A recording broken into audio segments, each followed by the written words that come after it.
Right, before anything else, get comfortable.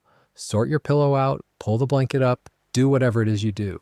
We've got a long one tonight, and there is genuinely no rush at all. Tonight, we're going to a small, fake mountain town in Colorado.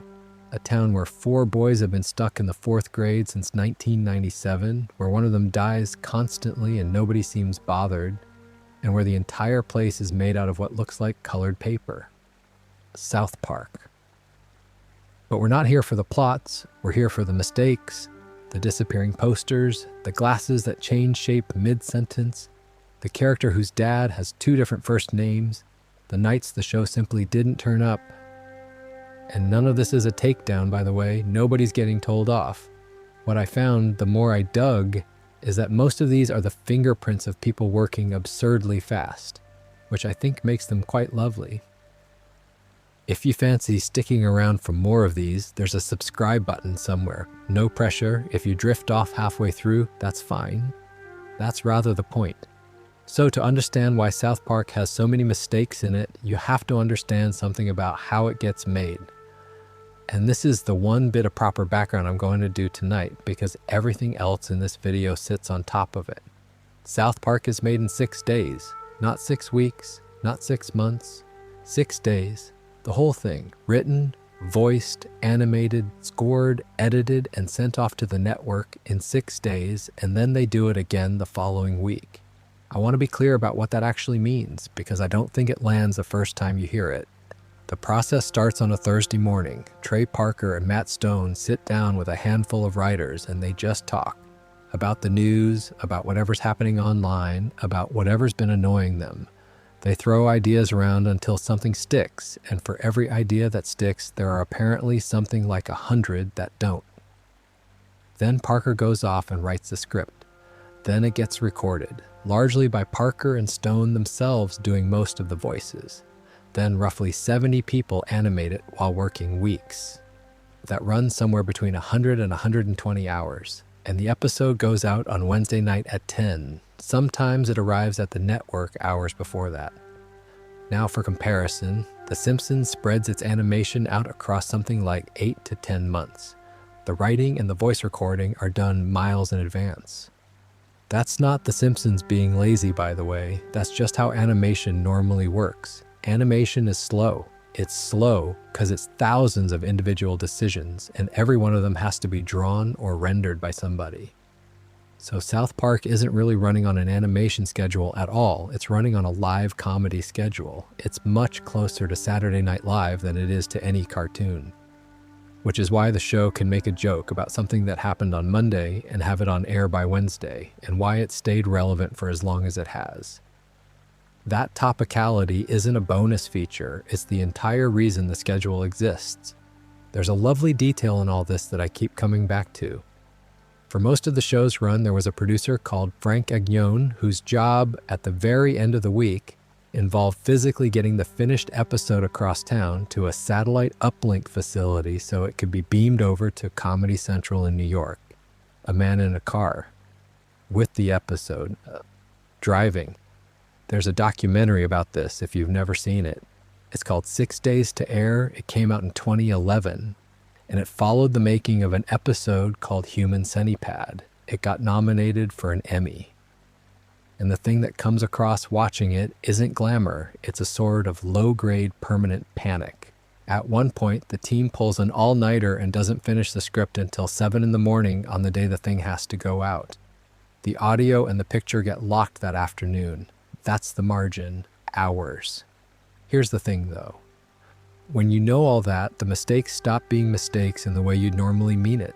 If a poster on a classroom wall changes between 2 shots, that's not somebody being sloppy. That's somebody at 3 in the morning on a Tuesday, on hour 90 of their week, rendering a background and not having the time or the eyeballs left to cross-check it against a shot from 4 hours earlier. And crucially, nobody above them had time to check it either, because there is no above. There's just Wednesday. I've seen people online get genuinely annoyed about South Park continuity, and I never really know what to do with that. It's a bit like being annoyed that a live band played a slightly wrong note.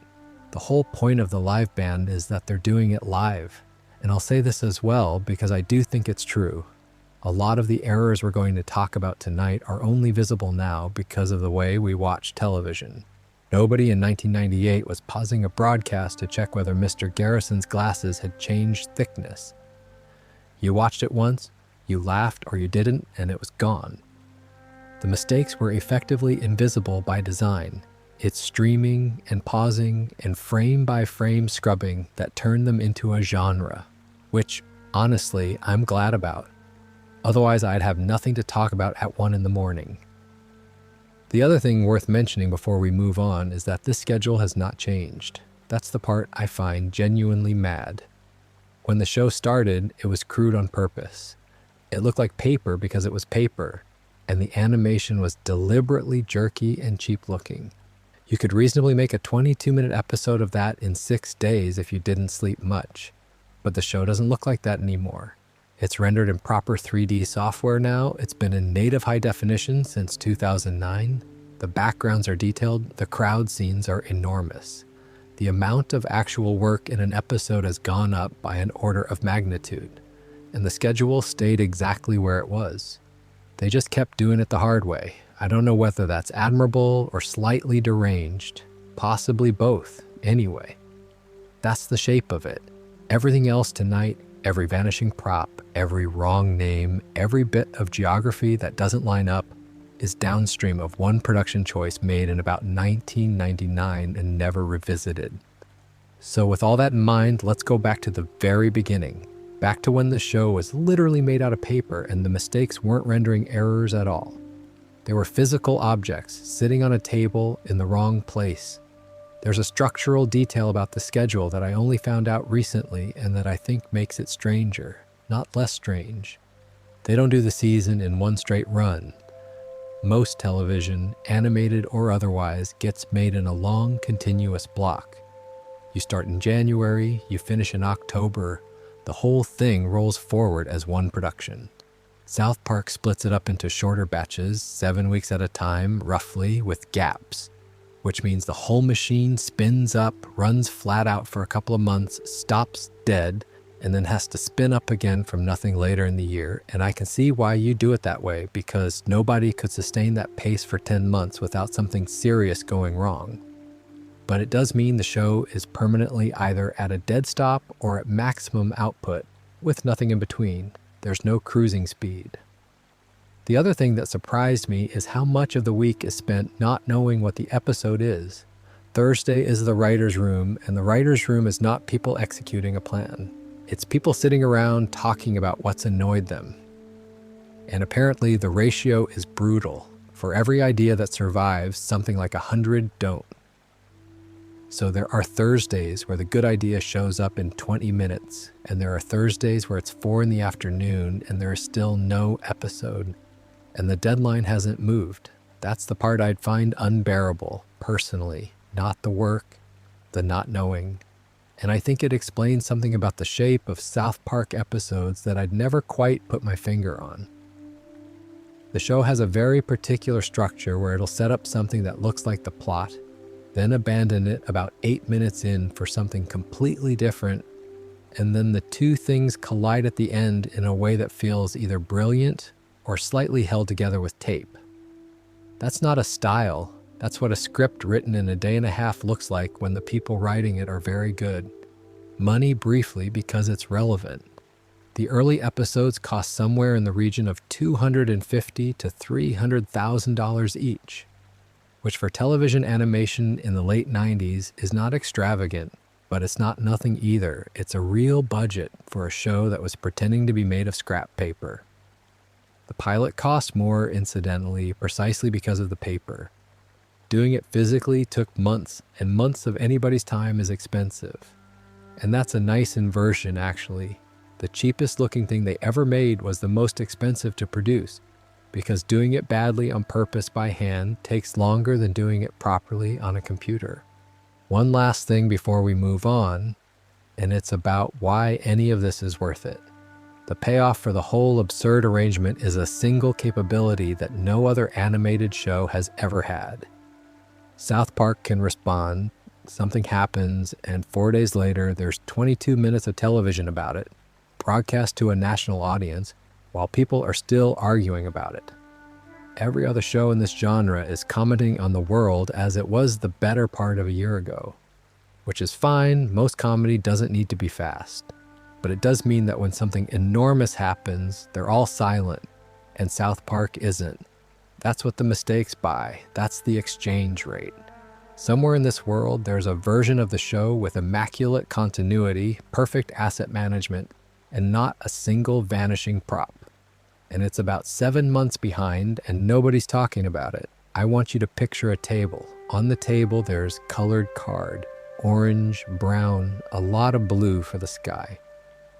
There are little paper people with little paper heads and little paper hats, and above the table, there's a camera pointing straight down. Somebody moves a paper arm about a centimeter.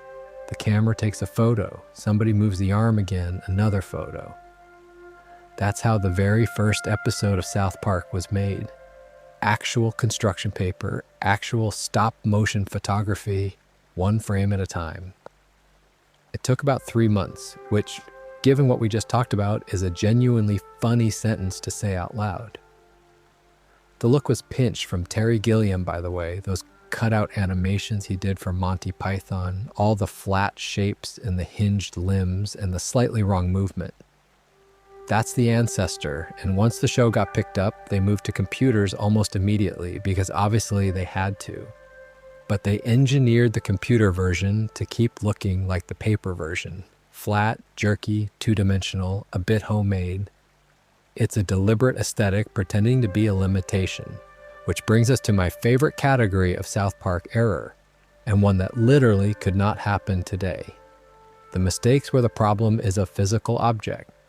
There's a moment in that first proper episode where Chef arrives in his car.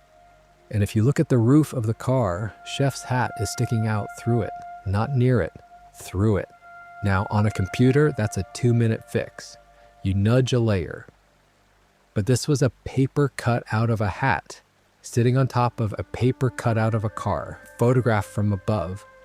And by the time anybody noticed, that arrangement of paper no longer existed. It had been taken apart and turned into the next shot. You couldn't fix it without rebuilding the entire set, so it stayed. It's still there. Then there's the one that I think is the single most charming mistake in the whole series. There's a scene where Chef is singing. It's the "Make Love to You" woman bit, you know, the one that got quoted to death for about a decade. And as he sings, his head moves, and so does the hand of the person moving it. A crew member's hand, in shot, physically operating the character. It's brief, and if you're not looking for it, you'll never see it. But once someone points it out, it's impossible to miss. They cleaned it up for the DVD release. The original broadcast version still has it. I love that. I love that there's a version of South Park in the world where you can see the hand of the person making it. That's not a mistake in any meaningful sense. That's a documentary. And here's a fun detail. It goes back even further than the show. Before South Park existed, there were 2 shorts, the Spirit of Christmas ones, and the second of those is the Jesus versus Santa one that got passed around on videotapes in the mid-90s and basically created the entire show's career. In that short, there's a fight, obviously, because it's Jesus fighting Santa. And every time Jesus turns his head to talk to the kids, he has 2 left arms. 2 left arms, not once, every time he turns, which tells you something quite specific about how it was built. There was presumably one arm shape they were reusing and flipping, and the flip didn't get applied on the turn.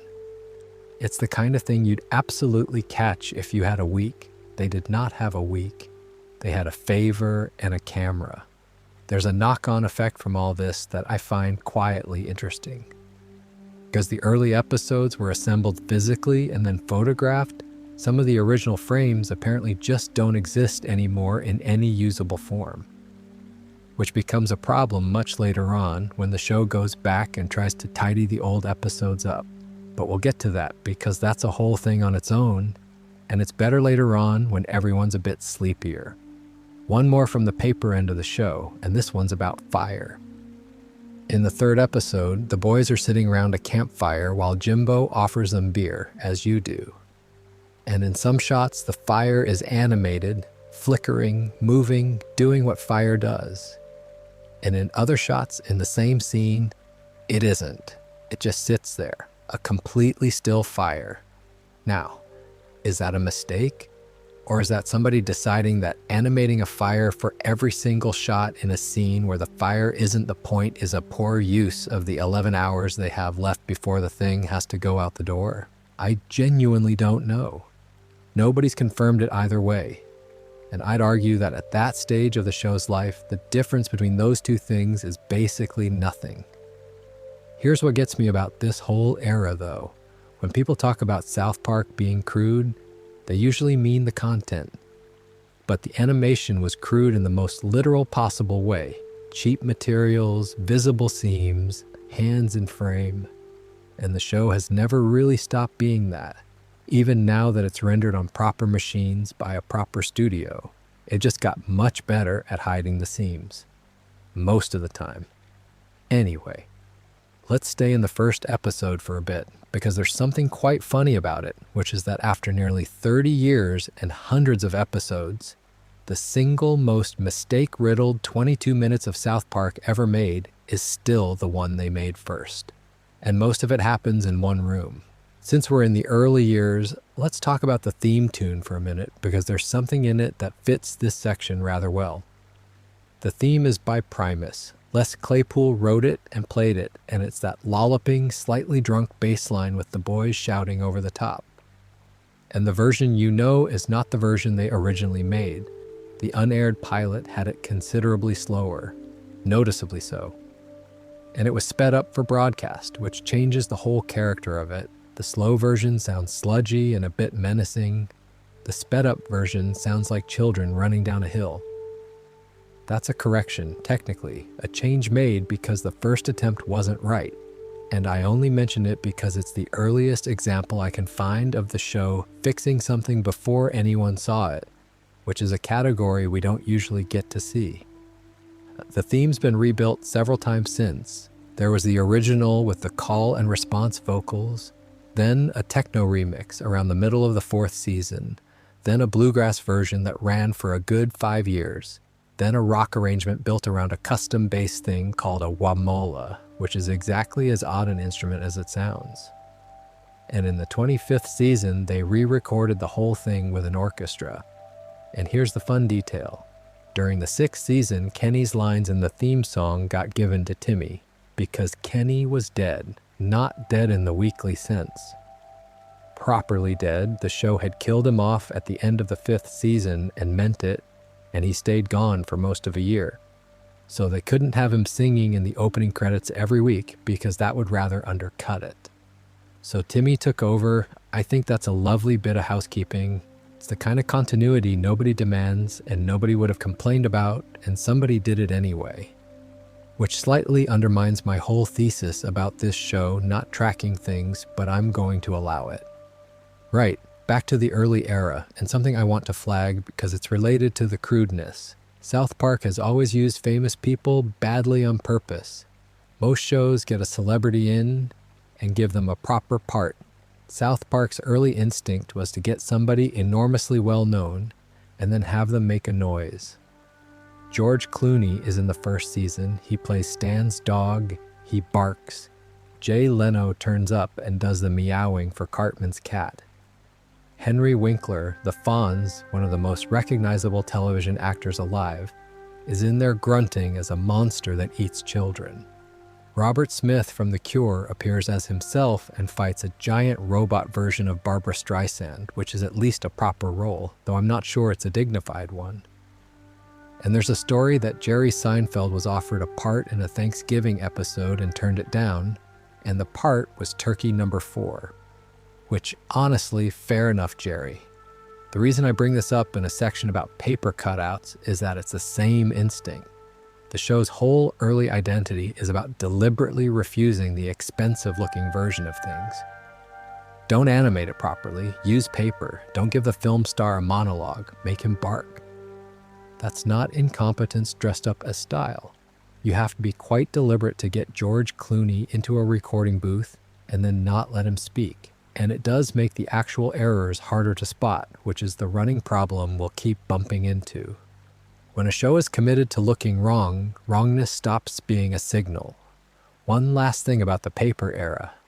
There's a moment I keep thinking about, which is that all of this, the cutouts, the hat through the roof, the visible hand, was made by people who genuinely did not expect it to go anywhere. The shorts got passed around on videotapes. That was the distribution model. Somebody made a copy and posted it to somebody else, and that person made a copy, and so on, until enough of the industry had seen it that it turned into a commission. Nobody makes something that way and then worries about whether the hat lines up. Let's go into the classroom. Mr. Garrison's classroom, first episode, sometime in 1997. There's a desk at the front, a blackboard, rows of small chairs with small children in them, and on the back wall there's some artwork. And I want to stay in this room for a while because almost everything that happens in it is slightly wrong. Start with the wall. There's a poster on it, and it's not a random poster, it's a fairly famous painting. The Laughing Cavalier. The Franz Hals one. Big hat, enormous mustache. The smug-looking chap you've definitely seen on a biscuit tin at some point. It's hanging on the back wall for the whole scene. And then in the last shot of that scene, it's an astronaut. Same wall, same room, no time has passed. The 17th century Dutchman has become a man in a spacesuit. Nobody reacts. Because of course nobody reacts, they're all busy with the plot. I find that one weirdly delightful because of how specific it is. Somebody chose the Laughing Cavalier. Somebody sat there and decided that was the joke for the back wall of a 4th grade classroom. And then somebody else, later, on a different shot, on presumably a different night, reached for the background library and grabbed the wrong one. Now look at Mr. Garrison's face. More specifically, his glasses. They change, not once, repeatedly, across the episode. Sometimes he's wearing a thin pair with delicate frames, sometimes he's wearing a much bolder, chunkier pair. It flips back and forth between shots. And this is the sort of thing that happens with a character design that hasn't fully settled yet. First episode, nobody's locked anything down.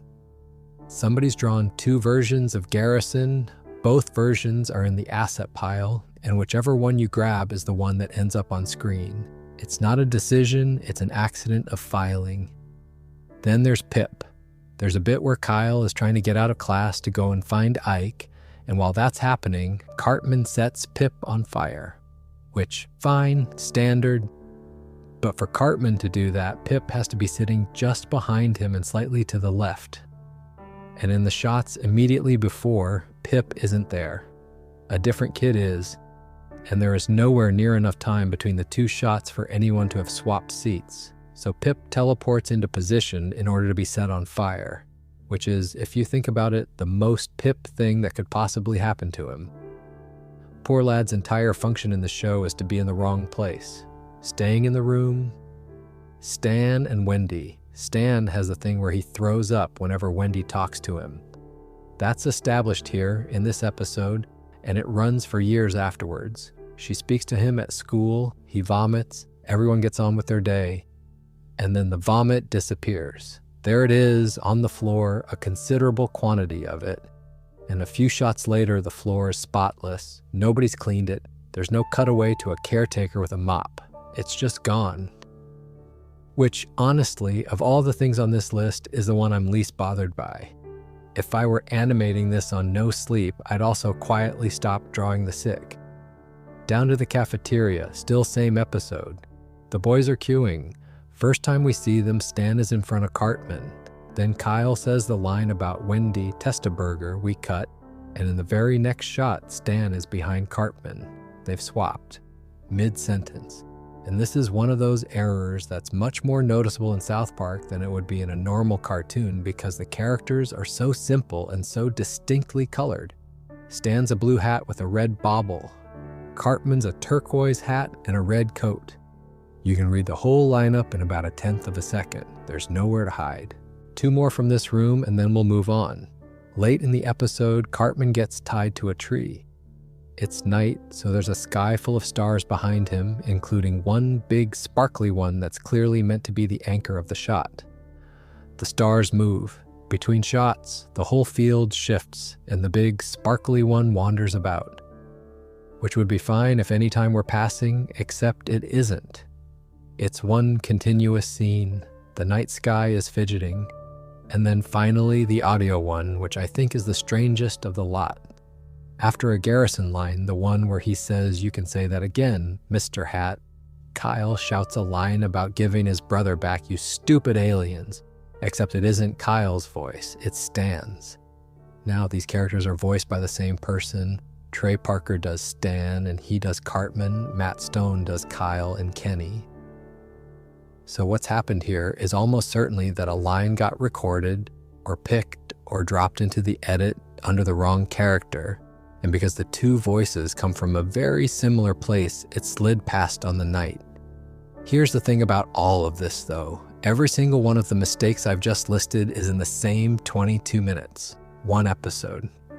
And it remains, all these years and hundreds of episodes later, the single most heavily documented episode of South Park for errors that anybody has ever cataloged. And I think that's completely right and completely lovely. Because it's the first one. It's the one where nobody knew what the characters looked like yet, or how many pairs of glasses Garrison had, or whether the show would still exist in 6 weeks. It's the one made by people who had no idea what they were starting. Of course it's a mess. It'd be strange if it weren't. Right? Let's talk about Kenny. Because Kenny has problems that go somewhat deeper than a poster on a wall. Actually, hang on. Before we leave the first season entirely, there are a few more from those early episodes that belong here, because they're all the same species.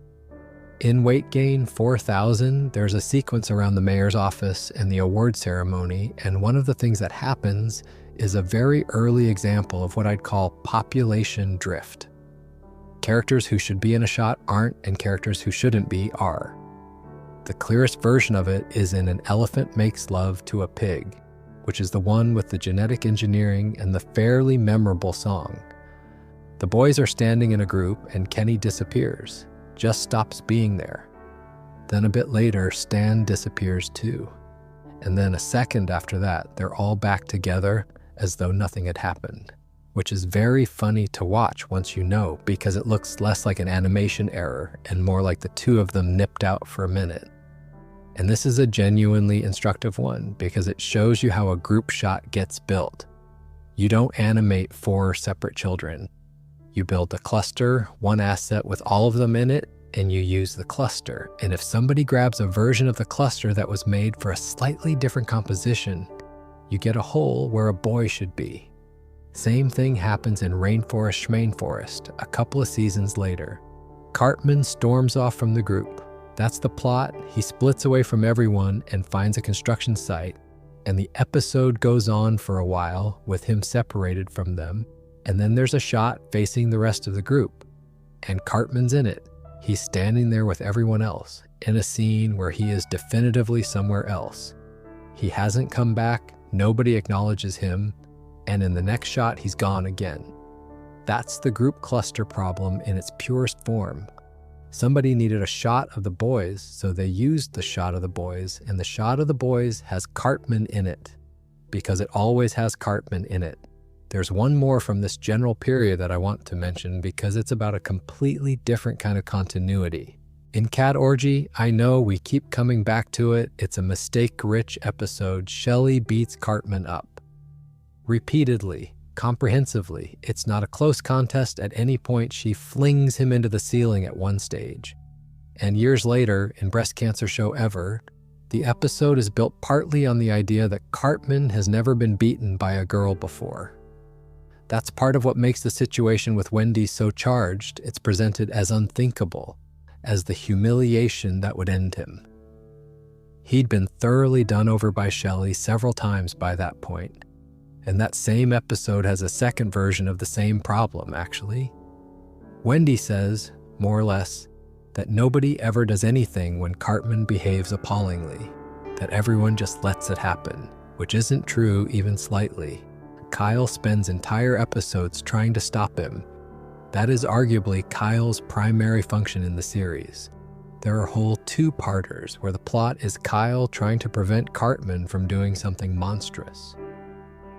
Now, and here I'm going to defend the show a bit, I think that one might not be an error at all, because people say things like that when they're angry. Wendy is furious in that scene, and furious people overstate.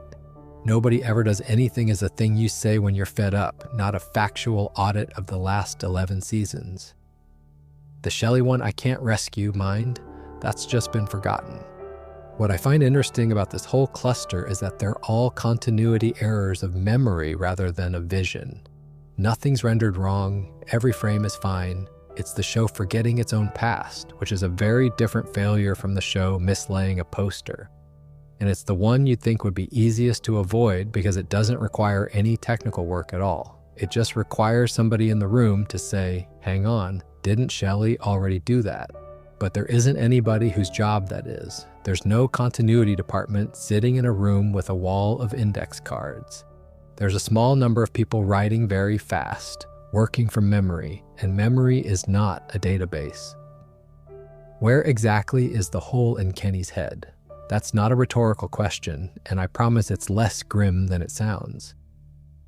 There's an episode in the first season called Pink Eye, which is the zombie one, and in it, Kenny ends up in a state where you can see his brain through a gap in his skull, and the gap moves. When you see him from the front, it's on the left side of his head. When you see him from above, while he's biting people, it's around the back. Same episode, same version of the character, two completely different anatomies depending on the camera angle. I like this one because it's such a pure example of how flat animation actually works. These characters aren't models in a three-dimensional space that you rotate around, at least not in the early years. They're a set of drawings, one per angle. There's a front Kenny and a top-down Kenny, and they're separate assets. If somebody adds a hole to one and puts it in a slightly different place on the other, the head just quietly rearranges itself when you cut. Nobody's going to notice at broadcast speed. Everybody notices with a pause button. But that's the small Kenny problem. The big Kenny problem is much more interesting, and it's about the rules. So, Kenny dies, that's the joke, that's the running gag, that's the thing everyone who's never watched an episode still knows about the show. He dies, somebody says, oh my God, they killed Kenny, somebody else calls the perpetrators a rude word, and the next week he's fine. The question the show has never fully settled is, does anyone know that this happens? In Cartman's mom is still a dirty slut. Kenny simply reappears. He comes back. And the other characters, Kyle particularly, are shown to be aware of it. It's acknowledged in the room. There's a recognition that this lad was dead and now he isn't. But then in Cartman Joins Nambla, we get a completely different mechanism entirely. Kenny is reborn. Through his mother. That's the process. And nobody is aware of anything. There's no acknowledgement, no memory, no reaction. And then, much later in the Coon storyline, that rebirth version gets formalized into actual lore. It becomes the explanation. Kenny comes back because he's born again every time. And the tragedy of it is specifically that nobody else remembers. He's the only one carrying it. He tries to tell people and it doesn't land. Those two versions do not fit together. One of them requires the town to notice, and one of them requires the town to be constitutionally incapable of noticing. You can't run both. Now, I want to be fair here because I think there's a defense. South Park is a show that treats its own continuity as a thing you can pick up and put down depending on what's funny that week. The rebirth explanation arrived years after the gag did, and it was clearly built backwards to give the joke some weight. It's a retrofit, and retrofits never fit perfectly, that's why they're called that. Is it confirmed as an error? Not really. Has anyone claimed it was deliberate?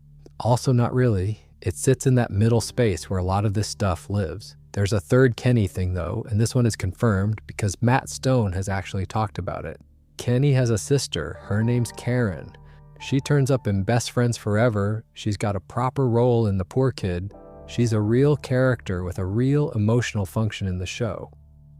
And she is, on the face of it, an enormous continuity problem because the McCormicks had previously been established as a family with 2 children, Kenny and his older brother. That's it. That was the household. Stone has openly called her an oversight, which I appreciate, honestly. There's no elaborate justification, no in-universe explanation, just a shrug and a yes, we forgot. But here's the fun detail, and this is the bit I actually enjoy. She was in the original plans. Right back at the beginning, there were early ideas for a younger McCormick sister, roughly Ike's age. She was apparently even mentioned in an early draft of the Starvin' Marvin script, and then she got cut, and then everyone forgot she'd ever been conceived of, and the family got locked in as 2 kids. And then years later, she came back, and the version that came back is essentially the version that was there at the start. So it's a continuity error that's also sort of a restoration. The show contradicted itself by accidentally remembering something correctly. I think about that one quite a lot, actually. There's something in it about how long-running shows work. Nothing's ever fully deleted. Ideas that got cut in 1997 are still sitting in someone's head in 2005. And eventually, they come back through the wall, and by then, the show has built a wall there. What gets me about Kenny generally is that he's the character the show has thought hardest about, while also treating him with the least care. He's a punchline for 5 seasons, then he's given a genuinely melancholy backstory about immortality and being unwitnessed, and then he mostly goes back to being a punchline again. The inconsistencies aren't really carelessness, they're the residue of a character that got taken seriously for a bit and then didn't. Anyway, that's Kenny. Let's talk about names, because South Park has a spectacular problem with names, and one of them is genuinely one of the strangest things any television show has ever done. There's a bigger structural thing around Kenny that I want to get into, because it makes the inconsistencies much easier to understand once you see the shape of it. Kenny has been through more versions than any other character in the show. Version 1 is the joke. Seasons 1 to 5, he dies nearly every week, and that's the entire deal. There's no interiority, there's barely any dialogue you can make out. He's a hood with a punchline attached. Version 2 is the death. At the end of the 5th season, there's an episode called Kenny Dies, and it is not a gag. He's diagnosed with a terminal illness, and the episode plays it absolutely straight, and at the end of it, he's gone. Properly. And he stays gone for most of the following year, which is why the theme song had to be rearranged around his absence. Version 3 is Butters and Tweak, because when you remove a member of a 4-piece, you've got a hole in every single shot, and the show tried filling it. Butters had been kicking around as a background kid since the pilot, unnamed, and by that point he'd developed into something genuinely good, so he stepped up. And Tweak got to go as well for a stretch. Version 4 is the return at the end of the 6th season, and this is the one that creates the mess. Because bringing him back requires an explanation, and there wasn't one. And so the show spent years quietly building one after the fact. And version 5 is Mysterian. From the 13th season onwards, the superhero identity and the whole business of immortality as a curse rather than a joke. So when I said earlier that the rules of Kenny's dying don't line up, what I actually mean is that they were written across a decade by people who kept changing their minds about what he was for. That's not carelessness. That's a character being developed in public properly, which is a messy process. And the mess is visible because the show never went back to tidy the earlier bits. I'd rather have it that way, honestly. The alternative is a show that decides everything in advance and can't be surprised by its own characters. While we're here, there's a small Kenny thing that's not a mistake but sits nicely next to all this. You can't understand him. That's the whole gag with the parka. And what that means practically is that a substantial proportion of Kenny's dialogue over 30 years has been recorded as muffled sound, and the actual words have often been written down and then buried. Some of them are documented, some of them aren't, and there are people who have spent genuine effort trying to work out what he says in particular scenes. which creates a category of continuity error that literally cannot be checked. If Kenny contradicts himself, nobody can tell. I find that quite pleasing. There's a character in this show who is definitionally immune to the sort of scrutiny I've been applying all night. One last observation about the brain hole business from earlier, because it points at something general. Flat animation has no ground truth. If you're making a three-dimensional cartoon, the character exists as an object. Move the camera and the hole in the head stays where the hole in the head is, because there's an actual model with an actual hole in it. It's not possible for it to migrate. But a flat character isn't an object, it's a collection of views. Front, side, back, three-quarter, whatever else you need. And each of those is a separate drawing made by a separate person on a separate day. There's nothing underneath connecting them. The character is, in a very literal sense, held together by everybody agreeing to draw the same thing, which mostly works, and when it doesn't, a hole wanders around somebody's skull. That's the trade-off of the whole aesthetic, and it's been baked in since the first cutout. The show gets its look and its speed from characters that are drawings rather than models. And the cost is that a drawing can disagree with another drawing, and nothing in the system will stop it. I'm going to start with the strangest one, because it's genuinely unlike anything else on this list. For more than 20 years, there was a character in South Park called Token Black, and the name was the joke. He's the one black kid in an almost entirely white mountain town. And calling him Token is the show doing what the show does, pointing at a lazy convention in television and refusing to be subtle about it.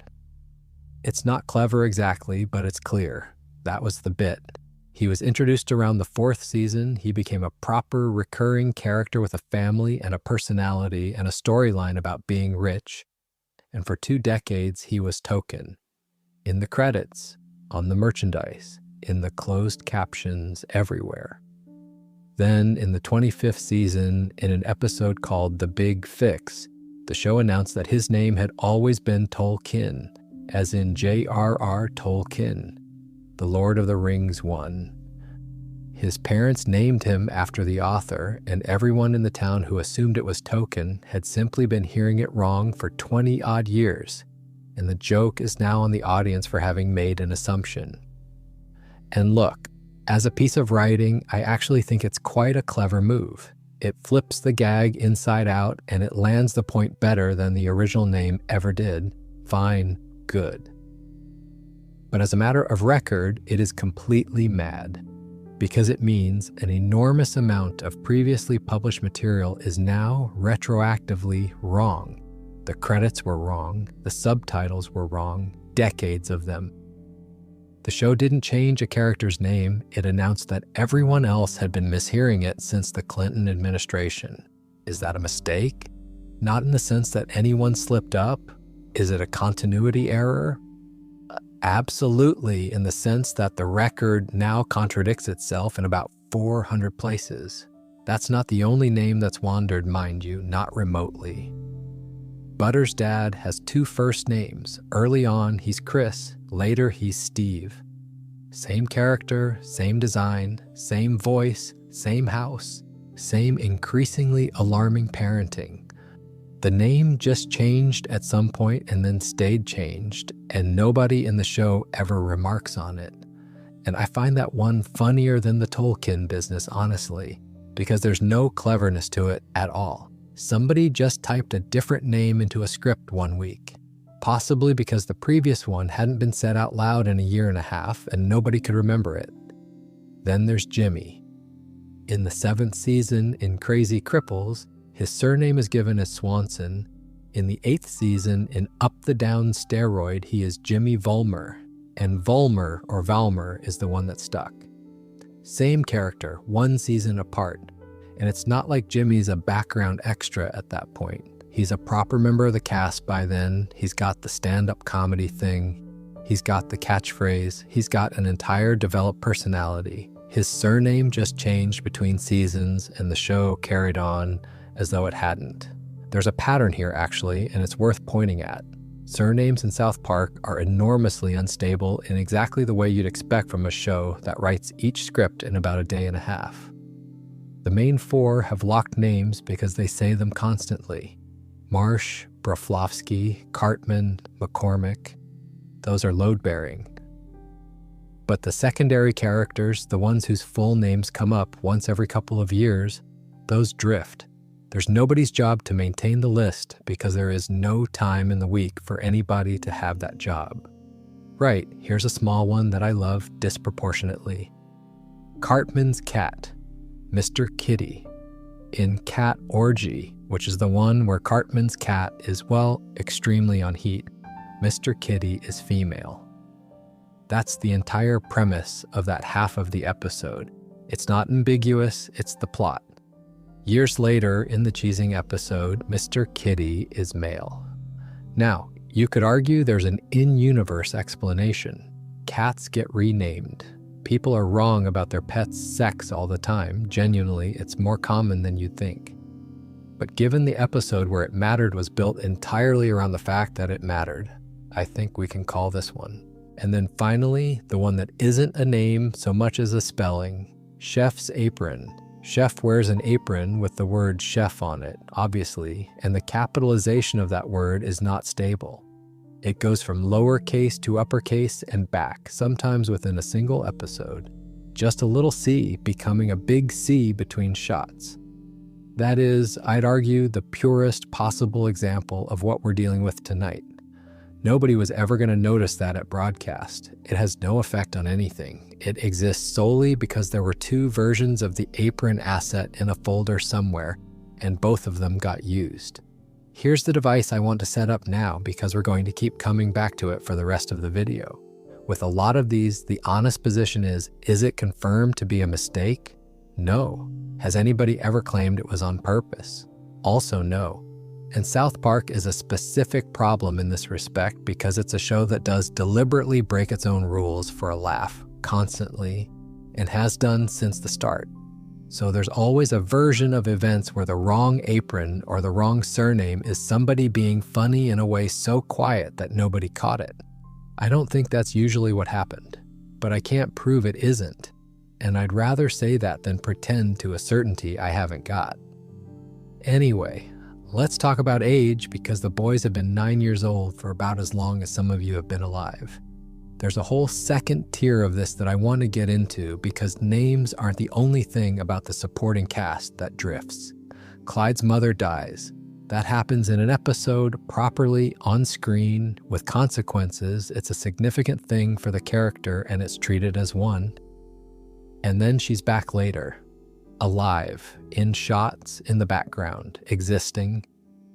Now, there are a few ways to read that. The generous reading is that background crowds get assembled from the standard library and nobody filters the deceased out of it, which is almost certainly what happened. The less generous reading is that a character death in this show has roughly the permanence of a haircut, and I'd point out that South Park has form here. This is a program where death is negotiable by design. There's a boy who dies weekly. There's a version of the town where Satan runs a nightclub. Objecting that somebody came back is a bit like objecting to the weather, but it does illustrate something specific about how the supporting cast works, which is that they're not really characters most of the time. They're furniture. Clyde's mom is a shape in a crowd, and shapes in crowds don't have biographies attached to them in the asset library. Then there's Cartman and the needle thing, which is a lovely one. There's an episode where Cartman needs a vaccination, and he is absolutely terrified, screaming, running, squealing like a pig, the full performance. He cannot cope with a needle. That's the joke, and it takes up a good chunk of the episode. And in the 12th season, in one of the darkest things the show has ever done, Cartman draws his own blood from his own arm deliberately in order to infect Kyle. He does it calmly, he does it as part of a plan. So either the fear arrived later, or it evaporated when he was sufficiently motivated by spite. And honestly, of all the contradictions tonight, that's the one with the most plausible in-universe explanation, because it is completely in character for Cartman to be paralyzed by a needle in a doctor's surgery and perfectly steady with one when there's revenge involved. Hatred is a strong anesthetic, Is that a rescue, or am I doing the show's homework for it? Bit of both, probably. Here's another one about hands, which sounds trivial and then turns out to be about something. In My Future Self and Me, there's a song, and one of the lines implies Stan is clean and tidy in his habits. The whole point being that the person pretending to be his future self is a mess by comparison. And then in P, which is much later, we learn that Stan doesn't wash his hands, which contradicts it, not enormously, but it does, and I include it not because it matters, but because it's a perfect example of the sort of thing that only exists as a contradiction once somebody writes it down. Nobody watching P thought, hang on, that's inconsistent with a lyric from 6 years ago. Nobody, not one person in real time. It became an error retrospectively when the internet got good enough at cataloging, which is worth sitting with for a second, actually. A significant proportion of what we call continuity errors in old television aren't things that were noticed at the time and got through. They're things that were invisible at the time and became visible later, because the way we consume television changed underneath them. There was no mechanism in 1997 by which a normal viewer could compare a line in one episode with a line in another. You'd have needed both on tape and a very good memory. Now you can search a transcript in 4 seconds, so the show didn't get sloppier, we got better at looking. Right, one more naming oddity and then we'll move on, and this one's structural rather than specific. The children in this show are almost all named after real people, or approximations of them. Stan is essentially Trey Parker. The parents' names match his actual parents, the dad's profession matches his actual dad. Kyle is essentially Matt Stone. Cartman was reportedly built partly out of Archie Bunker, which once you know it, you cannot stop seeing. And I mention it because it explains why the main 4 have stable names and nobody else does. You don't misremember your own surname. The characters based on real people are anchored to something outside the show. Everyone else is floating. In the 5th season, Butter says he's turning 9 next week. In the 11th season, 6 years later, Butter says he's 8. That's it. That's the whole thing. He got younger. Now, obviously, the show is not claiming that Butter's aged backwards. What's actually happened is that somebody wrote a line in 2001 and somebody else wrote a line in 2007, and neither of them checked because why would you? And the character's age is not a thing anyone has ever needed to track. But it does open up the much bigger problem, which is that the entire town of South Park exists in a timeline that cannot possibly work. Here's the shape of it. The boys are in the 4th grade. They have been in the 4th grade since roughly the year 2000, when they were moved up from the 3rd, and they have stayed there ever since. That's a completely standard cartoon convention, and nobody's ever pretended otherwise. Bart Simpson's been 10 for longer than most people watching him have been alive. Except South Park does something The Simpsons mostly doesn't. It insists on being about right now. Every episode is pinned to the exact week it aired. It references the news, the technology, the specific argument everyone was having online that Monday. There's an episode about a games console shortage that only makes sense in one particular Christmas. There's an episode about a specific presidential campaign that only exists in one particular autumn. The show is aggressively, deliberately dated, and that's a feature. Which means that when you stack all of it up, you get a 4th grade year that contains multiple Christmases, multiple Halloweens, multiple presidential elections, the invention and death of several social media platforms, a global pandemic, and roughly a quarter of a century of technological change. There is no way to make that a year. It isn't a year, it's an unbroken sequence of overlapping, mutually incompatible school years, all of them the same school year. And I actually think this is more interesting than most of the errors we're talking about tonight, because it's not accidental at all. It's a choice. The show decided that being current mattered more than being coherent, and it has never once wobbled on that. Which is a proper artistic position, and it comes with a cost, and the cost is that the calendar is nonsense. Now, the show does know. That's the thing. There's an episode called You're Getting Old from the 15th season, and if you've seen it, you'll know why I'm bringing it up. Stan turns 10. And rather than that being a gag, the episode treats it as the beginning of something genuinely bleak. Stan starts finding everything he used to love unbearable, his parents separate, and it ends in a place that is not funny at all. It's one of the saddest things the show's ever done. And it looked at the time like an ending, like the show was about to actually let time run. Then the next episode arrives and everything's back to normal, which, depending on your mood, is either a cop-out or the entire point. I lean towards the point, personally. I think there's something quite sad and quite true about a show that got as close as it possibly could to letting its characters grow up and then flinched, because the alternative is the show stops existing. That's a real problem. That's not a writing error. But it does mean that every date in South Park is soft. There's a related one that isn't about age but sits in the same drawer. And it's about Kyle. Several episodes have established one way or another that the Broflovskis moved to South Park when Kyle was about 3 years old. Fine. Ordinary bit of background. Then, in It's a Jersey Thing, it becomes a plot point that they arrived while Sheila was still pregnant with him. So Kyle either was or wasn't born in the town, depending on which episode you're watching. And the difference matters in the episode where it matters and doesn't exist in any of the others. Here's the thing about that one, though. It's not really a mistake in the way the disappearing poster was a mistake. Nobody's mislaid a background asset. What's happened is that a writer needed a fact to be true for one episode's worth of comedy. And the fact was cheap, so they took it. The alternative was not making the joke. And if you're running on the sort of schedule we talked about earlier, you take the joke. Every single time. I keep coming back to the idea that a lot of what people call continuity errors in this show are actually just visible trade-offs. Somebody, at some point on a Monday night, chose the funnier option over the consistent one. You can see the choice sitting there in the finished episode. Most shows sand that off. South Park just leaves it. One last thing on the age business, and then we'll move on to the adults.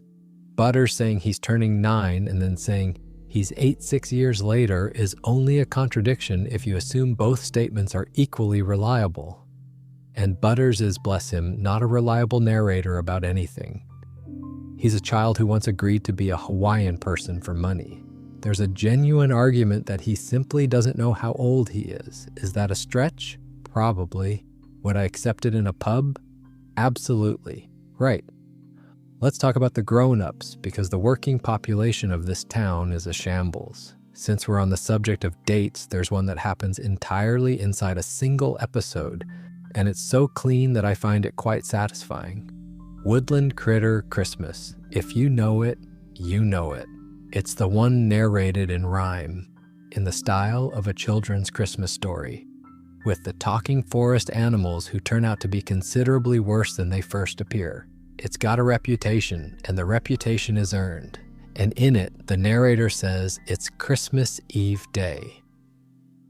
And then, later, a character says there are 3 days until Christmas. Both of those can't be true. Christmas Eve is 1 day before Christmas. That's what the word means.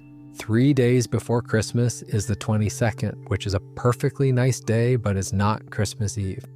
So somewhere in that script, the timeline moved by 2 days and nobody noticed, presumably because everyone was preoccupied with the rest of what's in that episode, which I would describe as memorable. And this is a good illustration of the difference between the big calendar problem and a small one. The big calendar problem, the endless 4th grade, is structural, it's deliberate, and it's the price of the show being about the present. This one is just somebody writing a line on a Monday and a different line on a Tuesday. Which brings me to something I've been circling around, and it's about holidays. South Park has done a lot of Christmases. A lot. It's got Mr. Hanky, it's got the Christmas specials, it's got a whole run of episodes where the plot is explicitly seasonal. And it's done a good number of Halloweens, and there was a period early on where the Halloween episodes even had their own version of the theme tune. Which means that if you laid the episodes out chronologically and treated each holiday as a real occurrence in the characters' lives, you'd get something genuinely surreal. These children have experienced somewhere in the region of 20-odd Christmases in one academic year. They've been through multiple presidential terms in one academic year. They have used and abandoned about 6 generations of technology in one academic year. And there is a version of that which is quite eerie if you think about it too hard at this time of night, so let's not. Here's the bit I actually find interesting. The show occasionally acknowledges it, not often and never in a way that resolves anything, but there are moments where a character will make a remark that lands slightly strangely, some reference to how long things have been going on or how much has happened, and it hums a bit. It's the show glancing at the camera without quite looking at it. And once you've noticed, the fourth grade thing stops being an oversight and starts feeling almost deliberate, almost like a condition the town is in rather than a convention the show is using. Is that reading too much into it? Probably yes. Is it confirmed as intentional? Not remotely. Has anyone denied it? Also no, but then nobody's ever been asked. I'd say the honest position is that the show has never had a reason to think about it, and so it hasn't. And everything spooky about it is something we brought with us. But it's a nice thought for a video like this, and I'm keeping it. One final small note on age, and it's about a design constraint rather than a writing one. Everyone in that town is roughly the same shape, the children in particular. Round head, small body, hat or hair, done. And that's a deliberate style choice that has served the show enormously well because it's fast to draw and instantly readable. But it also means the characters cannot visibly age. There's no mechanism for it. You can't make a South Park child look 11 because the design language doesn't have an 11 in it. It has child and it has adult. And there's nothing in between except a couple of teenagers who are drawn as slightly stretched. So even if the writers had wanted to let them grow, the art style would have fought them the whole way. The frozen fourth grade isn't only a story decision. It's partly baked into the shapes. Randy Marsh is a geologist. That's been true from very early on, and it's one of the few pieces of adult backstory the show has genuinely committed to. Trey Parker's actual father was a geologist. Randy is named after Parker's actual father, and Stan's mom is named after Parker's actual mother. So there's a real thing underneath it. It's not arbitrary. And at one point, the show establishes that Randy is the only scientist in town, which is a nice bit of small-town texture, one bloke with a degree, wheeled out every time something inexplicable happens, wildly out of his depth. Then Token's mother turns out to be a chemist. Then Clyde's father turns out to be a geologist as well. Same field, same town. Then, later still, Clyde's father is not a geologist at all. He owns a shoe shop. So somewhere in the background of South Park, there's a man who has either changed careers dramatically or been quietly replaced by an entirely different man with the same face. And I'd love to tell you the show addresses this. It does not. Clyde's dad sells shoes now, and that's simply the situation. I'm quite fond of this cluster because it shows you exactly how the writing works. Randy being the only scientist is a joke for one episode. Token's mom being a chemist is a joke for a different episode. Clyde's dad's shop is a joke for a third. None of them were ever meant to be load-bearing facts. They were all disposable. And the only reason they become contradictions is that people like me sat down and wrote them all in a list, which honestly feels a bit unsporting when I say it out loud. But here we are. Ike's schooling is a good one too. In Trapper Keeper, Ike has started going to school. That's part of the episode. He's a kindergartner, he's got a classroom, it's a whole thing. Then in Canceled, Ike doesn't go to school. He follows Kyle to the bus stop instead, which is only funny if he's got nowhere to be. Then, in later episodes, Miss Teacher bangs a boy, Royal Pudding, others, Ike is firmly back in school again, and that's the version that eventually sticks. So he's in, and then he's out, then he's in permanently, which is either an inconsistency or an extremely realistic depiction of trying to get a toddler enrolled in anything. Here's a fun one about Butters, and this is a sort of thing that only becomes visible if you've watched a very silly amount of this show. In the 13th season, in Butters' Bottom Bitch, the episode opens with Cartman and the other boys mocking Butters because he's never kissed a girl. It's the whole setup. That's the humiliation that kicks the plot off. Except Butters was kissed by Rebecca Cotswolds in the 3rd season, in Hooked on Monkey Phonics. It's not a minor moment either. It's the emotional payoff of that entire episode. She's the homeschooled girl. He's got a thing for her. They kiss at the dance. 10 seasons is a long time, admittedly, but it's still a bit rough on him that Lad had one nice thing happen and the show forgot.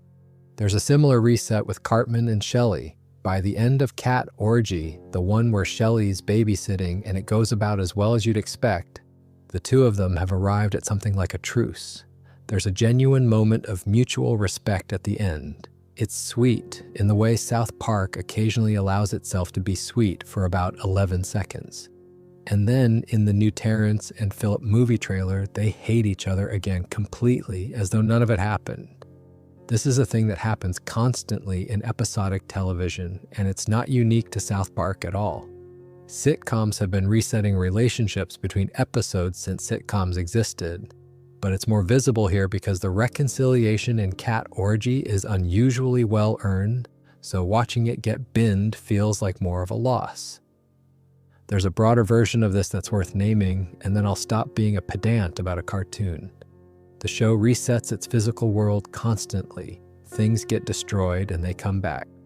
Rooms get wrecked and they're fine next week. Property that was permanently lost turns up again the moment a future episode needs it to exist. And that's not laziness, that's the format. Episodic television requires a baseline that you can return to. Otherwise, every episode has to carry the damage of every previous episode, and the whole thing collapses under its own weight after about 4 years. The Simpsons does it, Family Guy does it, every show like this does it. What makes it noticeable in South Park is that the show has spent decades cultivating a reputation for consequences. It's got a real thing about characters facing the fallout of their behavior, occasionally in extremely dark ways. So when it quietly restores a broken thing because next week's plot needs it, the contrast is sharper than it would be somewhere else. Here's the thing though, I've now spent a good few minutes listing ways in which the adult population of this town is inconsistently employed and inconsistently related to each other. And honestly, none of it has ever once damaged an episode. I've never watched South Park and thought, hang on, this doesn't work, Clyde's dad had a different job.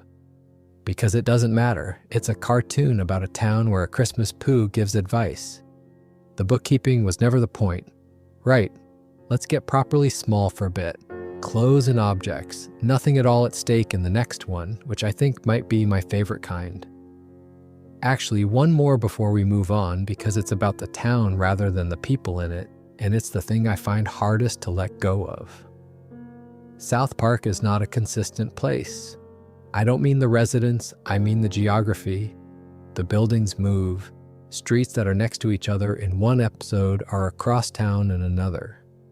The school is variously a short walk and a bus ride.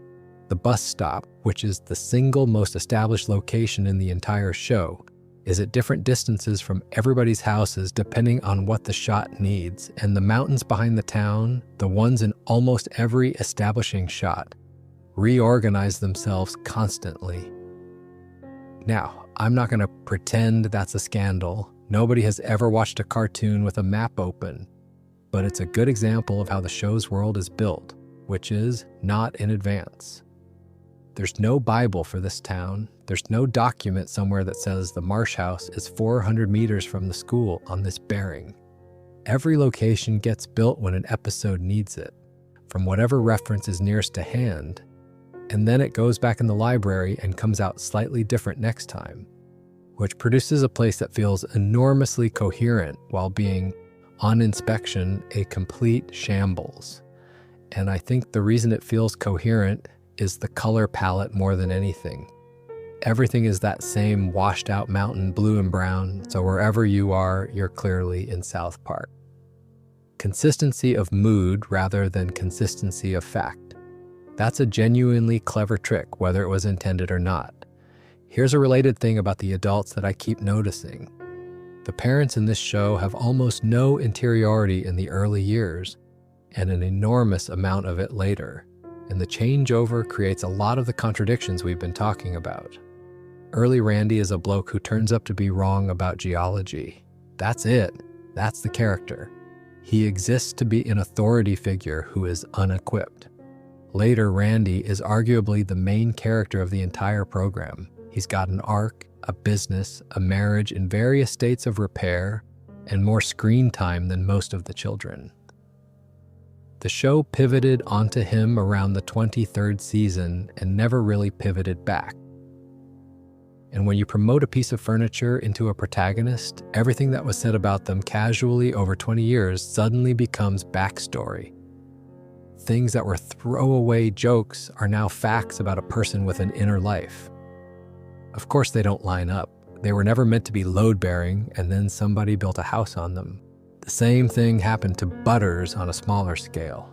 Unnamed background kid, then a name, then a personality, then arguably the emotional center of the show for long stretches. And to PC Principal, who arrived as a one-episode antagonist and was a permanent cast member by the end of that same season, which is a promotion so fast that the character barely had time to acquire a backstory before he needed one. I find that pattern really interesting because it's the opposite of how most shows work. Usually you design your cast, and the ones who don't work get quietly dropped. South Park does it the other way round. It throws in disposable people constantly, and occasionally one of them turns out to be brilliant, and then it has to reverse engineer a person out of a running gag. The continuity damage is the cost of that, and I'd argue it's a bargain because you don't get Butters any other way. Butters is only Butters because nobody planned him. If he'd been designed from the start, he'd have been a type, and he isn't a type, he's a person, and that's because he accumulated rather than being drawn, right? Enough about the people. Let's do the smallest possible things for a while. Let's start with a t-shirt. There's a scene in Cartman Joins' Nambla where Kenny approaches his mum with a plunger. The context is not important and is frankly a bit much for this hour of the night. What matters is what she's wearing. She asks him what he's doing, and her shirt reads, "I'm with stupid." Then Kenny goes in with the plunger, and her shirt reads, "God bless America." Same scene, roughly the same second.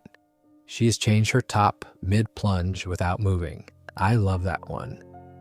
There's no possible way that matters to anything, and there's no possible way anyone was meant to spot it, and it's simply there, forever, a woman with two shirts.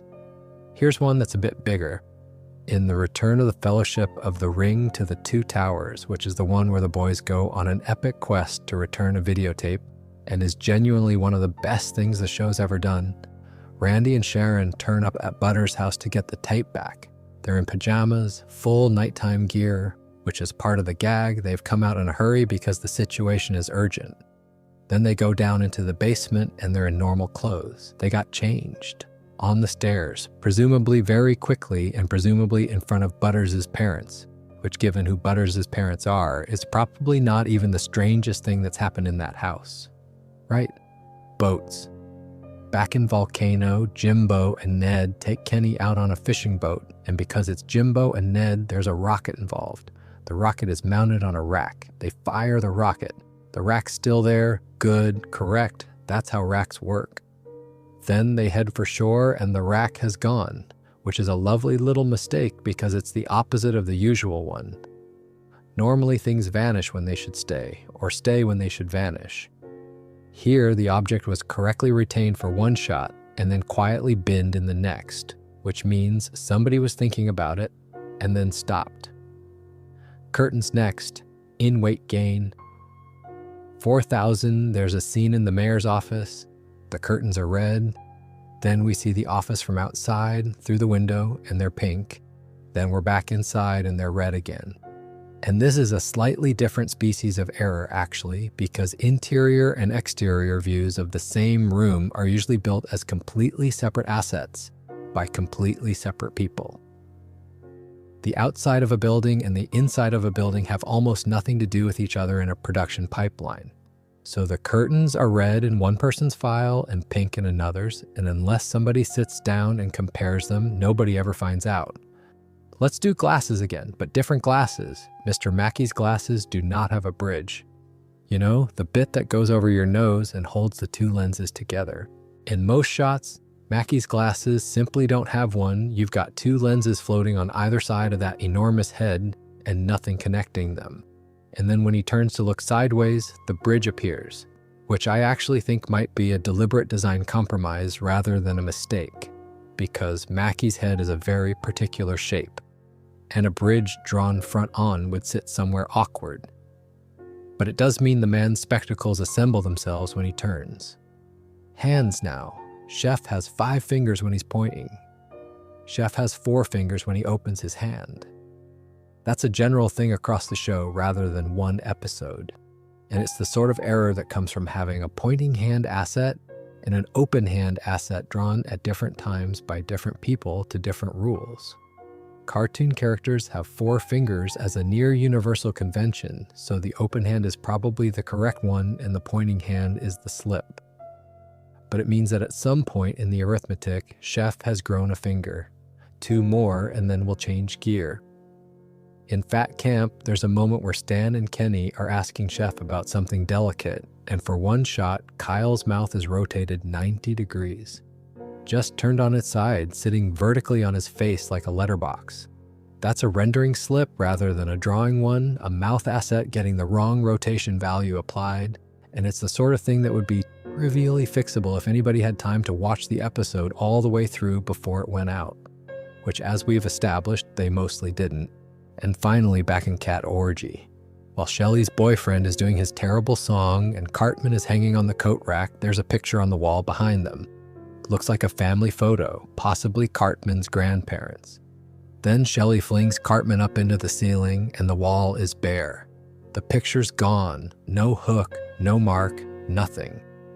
Here's the thing about this whole category though. None of it matters, not even slightly. A shirt, a rack, a bridge on a pair of glasses, a picture frame. There's no version of watching South Park where any of this affects your evening. And yet I find these ones the most enjoyable to talk about, and I think it's because they're the closest you get to actually seeing the work. Every one of them is a person at a desk at some horrible hour making 100 tiny decisions about a shirt that nobody will ever look at. And they got 99 of them right. We only ever noticed the 100th. Right, let's change register completely. Because so far, everything's been a picture problem. What follows is the stuff where the picture's fine, and it's the logic that's fallen over. Right, a few more before the register changes because I've been enjoying this bit far too much to stop. There's a scroll in the red Badge of Gayness. That's the Civil War reenactment episode, the one where Cartman convinces a large number of drunk men that the South could still win. And at one point, Clinton unrolls a scroll. The scroll rolls horizontally in one shot and vertically in the next, which is an odd one because those are 2 completely different objects. That's not a slight difference in shading. Somebody drew a scroll and somebody else drew a scroll, and neither of them checked which way the other ones went. I do like that as a category, actually. The mistakes where the item hasn't changed position or vanished, it's changed axis. There's something almost architectural about it. Here's one that's more of a physics complaint than an object one from proper condom use. The boys blow up the girl's base and it causes a small tremor. Fine, normal Tuesday. But look at where everybody is when it happens. Both of Stan's parents are at home, which is odd because they both have jobs, and this is the middle of a weekday. Meanwhile, Mr. Mackey and Ms. Choksondeek are at her house, doing something that strongly implies the school day has finished. And meanwhile, at the same time, the other teachers are still at the school. So the episode is simultaneously mid-morning, after school, and during working hours, depending on which household you're looking at. Now, that's not a mistake anybody was ever going to catch on transmission. You'd have to sit down afterwards with a piece of paper. But once it's pointed out, the whole sequence stops making temporal sense, and it's a nice reminder that scenes in television are usually written to be right on their own rather than right together. Sound next, because we haven't done sound. In Erection Day, Officer Barbrady's voice is completely different. Not slightly. Different accent, different delivery, a different person's idea of who Barbrady is. And Barbrady is a well-established character at that point with a very particular, flat, slow, oblivious sound to him. So it's noticeable in a way that a small vocal variation wouldn't be. I don't know what happened there, and I haven't been able to find out. The obvious guess is a different performer or the same performer with no reference to hand at 3 in the morning, which given how the show gets made is entirely plausible. When you're voicing dozens of characters yourself, some of whom haven't spoken in 2 years, you're working from memory as much as anything. And voices are much harder to keep stable than drawings because there's no asset file for a voice. You can't grab last season's Barbrady out of a folder. You have to remember him. One more, and this is the one that made me laugh most while researching. At various points, characters in this show are voiced by the children of the production staff. That's a real practice. Toddlers and very young children in South Park are traditionally voiced by the actual small children of people who work there.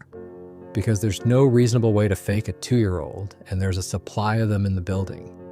Which means that some of the least consistent performances in the show's history are by people who were, at the time, 3, and had no idea what they were doing there. And I think that's completely charming and also explains a certain amount. If a toddler's voice changes between seasons, it's because the toddler has changed. They got older. That's not a continuity error. That's biology arriving in a recording booth. Here's my honest position on this entire section for what it's worth. I don't think any of these are worth being annoyed about, and I don't think anybody genuinely is. What they're worth is noticing. There's a particular pleasure in spotting one, a little private click of recognition, and it's got nothing to do with catching anyone out. It's closer to finding a thumbprint in the glaze of a pot. Somebody made this, by hand, fast, right. Ammunition. In Volcano, Jimbo and Ned are hunting, and at one point Ned can't shoot Scuzzlebutt, the enormous creature with the celery arm, because he has run out of ammunition. That's stated, that's the situation, and then shortly afterwards, Ned accidentally shoots Kenny. With what? That's it, that's the whole objection. I've got nothing more sophisticated than that. The man had no bullets, and then he had a bullet, and the only thing that changed in between was that the plot needed Kenny to die. And honestly, I think that's a perfectly good reason. Kenny dying every week was the engine of the entire show for 5 seasons. If the choice is between internal ballistic consistency and the running gag that made South Park famous, you take the gag and you don't think about it again. Same episode, actually, there's a second one that's even funnier. Scuzzlebutt gets trapped behind a river of lava.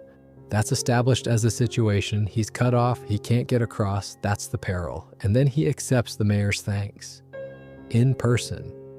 Which requires him to be over there with everyone else on the other side of the lava. So either the lava wasn't that bad, or Scuzzlebutt can do considerably more than we'd been led to believe. I choose to believe the second one.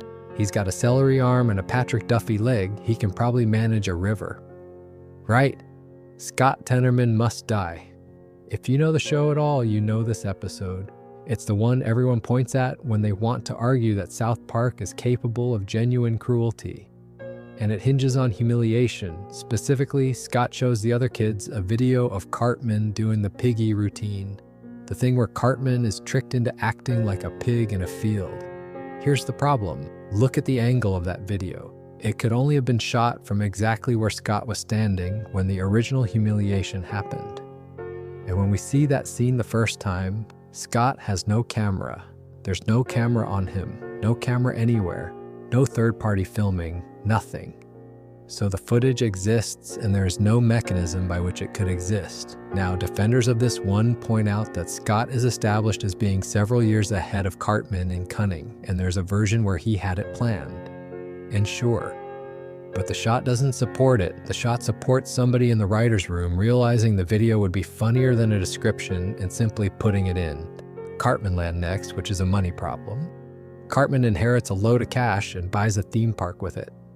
And the episode is very specific. He spends all his money on the park. It says so. He then reiterates it later when he's hiring the security guard because being broke is the entire mechanism of the plot. But before that, he runs a television advert. A reasonably lengthy one, mocking Stan and Kyle, and television advertising is not cheap. He's a child, he can't get a loan, his mother is not wealthy, there is no funding route here. And I say this with affection because I think Cartman Land is a wonderful episode, and the ending is genuinely one of the best the show's done. But the finances do not survive contact with a calculator. Clubhouses has a good one. Stan sets a bear trap outside the clubhouse, and Roy gets caught in it. And we see him hanging there in front of the clubhouse. That's the image. The next day, Stan and Clyde and Bebe and Wendy are playing Truth or Dare in the clubhouse. And Roy is not hanging outside anymore. Nobody cut him down on screen. Nobody mentions it. He's just been quietly removed from the world so that the scene can happen without a man dangling in the background of every shot, which, to be fair, is probably the right creative call. It's hard to run a game of Truth or Dare with that going on. Here's a subtler one from the Jeffersons. Sergeant Yates rings a colleague, Sergeant Snetzel, and explains that they've been trying to frame a bloke who moved into town from Snetzel's area, name of Martin Jefferson. That's all he says. And Snetzel replies that no, they never had any rich African-American men named Jefferson there. Except Yates never said the man was rich, and Yates never said he was African-American. So Snetzel knows things he cannot possibly know from that phone call. Which is, I'd argue, a slightly different flavor of error. It's not a production slip. It's a line of dialogue that's carrying information it hasn't earned, because the joke needed the information to be in the room. And a much more recent one from Band in China. Randy takes an enormous duffel bag of Tegrity weed to China, through an airport, through American customs, and then presumably through Chinese customs at the other end, which if anything is the more alarming of the two. Nobody looks in the bag. The bag is not searched. A man simply carries a large quantity of marijuana across an international border in his luggage. And the episode carries on. I've seen people defend this one on the grounds that it's a cartoon and customs isn't funny, and honestly, fair enough. If you stop to search Randy's bag, you don't get the rest of the episode. But it does mean the plot's foundation is a security failure of quite staggering proportions. There's one more I want to do, from Cartman Finds Love, because it's a nice small one. Cartman is at a basketball game, and he does the thing where he announces his love for Kyle in front of everyone. And the crowd all turn to Kyle and go, "Aw." But at that point, all Cartman has said is the name. There's been no image of Kyle put up, no camera on him, nothing indicating where in the arena he's sitting.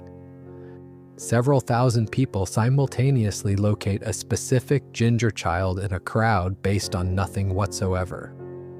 Right. I want to slow down for a second. We've done a lot in this section. It's the densest bit of the video, and I've been talking quite quickly, and if you're still awake, you've earned a breather. So let's just sit here for a moment. No new information. What I find nice about plot holes as a category, as opposed to all the visual stuff, is that they're the only mistakes in this entire video that are actually about writing. Everything else is a rendering slip, an asset problem, a wrong file grabbed at 4 a.m. But these ones are choices. Somebody sat there and decided that the bullet would exist, that the footage would exist, that the bag would get through, and they were right. Every time, every single one of those episodes is better for the hole in it, which is a slightly annoying conclusion for a video called Mistakes. But there we are. Let's do facts next. Small ones, numbers mostly. Although, sorry, one more. I said we'd slow down, and then I remembered two I genuinely can't leave out. The first is from Cartman's Mom is a Dirty Slut, and it's a lovely tangle. There's a home video competition running through that episode. Stan's granddad submits a clip of Kenny getting hit by a train, and it makes it through to the final, which shocks Stan and Kyle when they see it. The problem is the timeline of the competition itself. For that clip to be in the final, it would have had to progress through earlier rounds, which are televised, which means Stan and Kyle would have seen it already at least once before the final, so their surprise doesn't work. And it can't have been submitted before Stan's own entry, because Stan's went in first, which is established. So the clip needs to have arrived late enough to be a surprise and early enough to have qualified, and there's no window where both are true. I quite like that one because it requires actual effort to spot. You have to care about the mechanics of a fictional home video show, which is a specific kind of dedication, and I salute whoever did it. And the second one is a rules problem rather than a plot one. Woodland Critter Christmas has an extraordinary structure. It's narrated as a storybook, in verse, by somebody who turns out to be considerably more involved than a narrator ought to be. And the whole thing hinges on a twist about who is telling the story and why, which means every single detail in that episode is either a clue or a mistake, and there is no way at all to tell which from the inside. The narrator is unreliable by design. If a date is wrong, is that an error, or is that the narrator lying? I raised the date problem in that episode earlier, and I want to be honest, I called it a slip. And it probably is, but there's a completely defensible reading where somebody making up a story on the spot gets their own timeline muddled.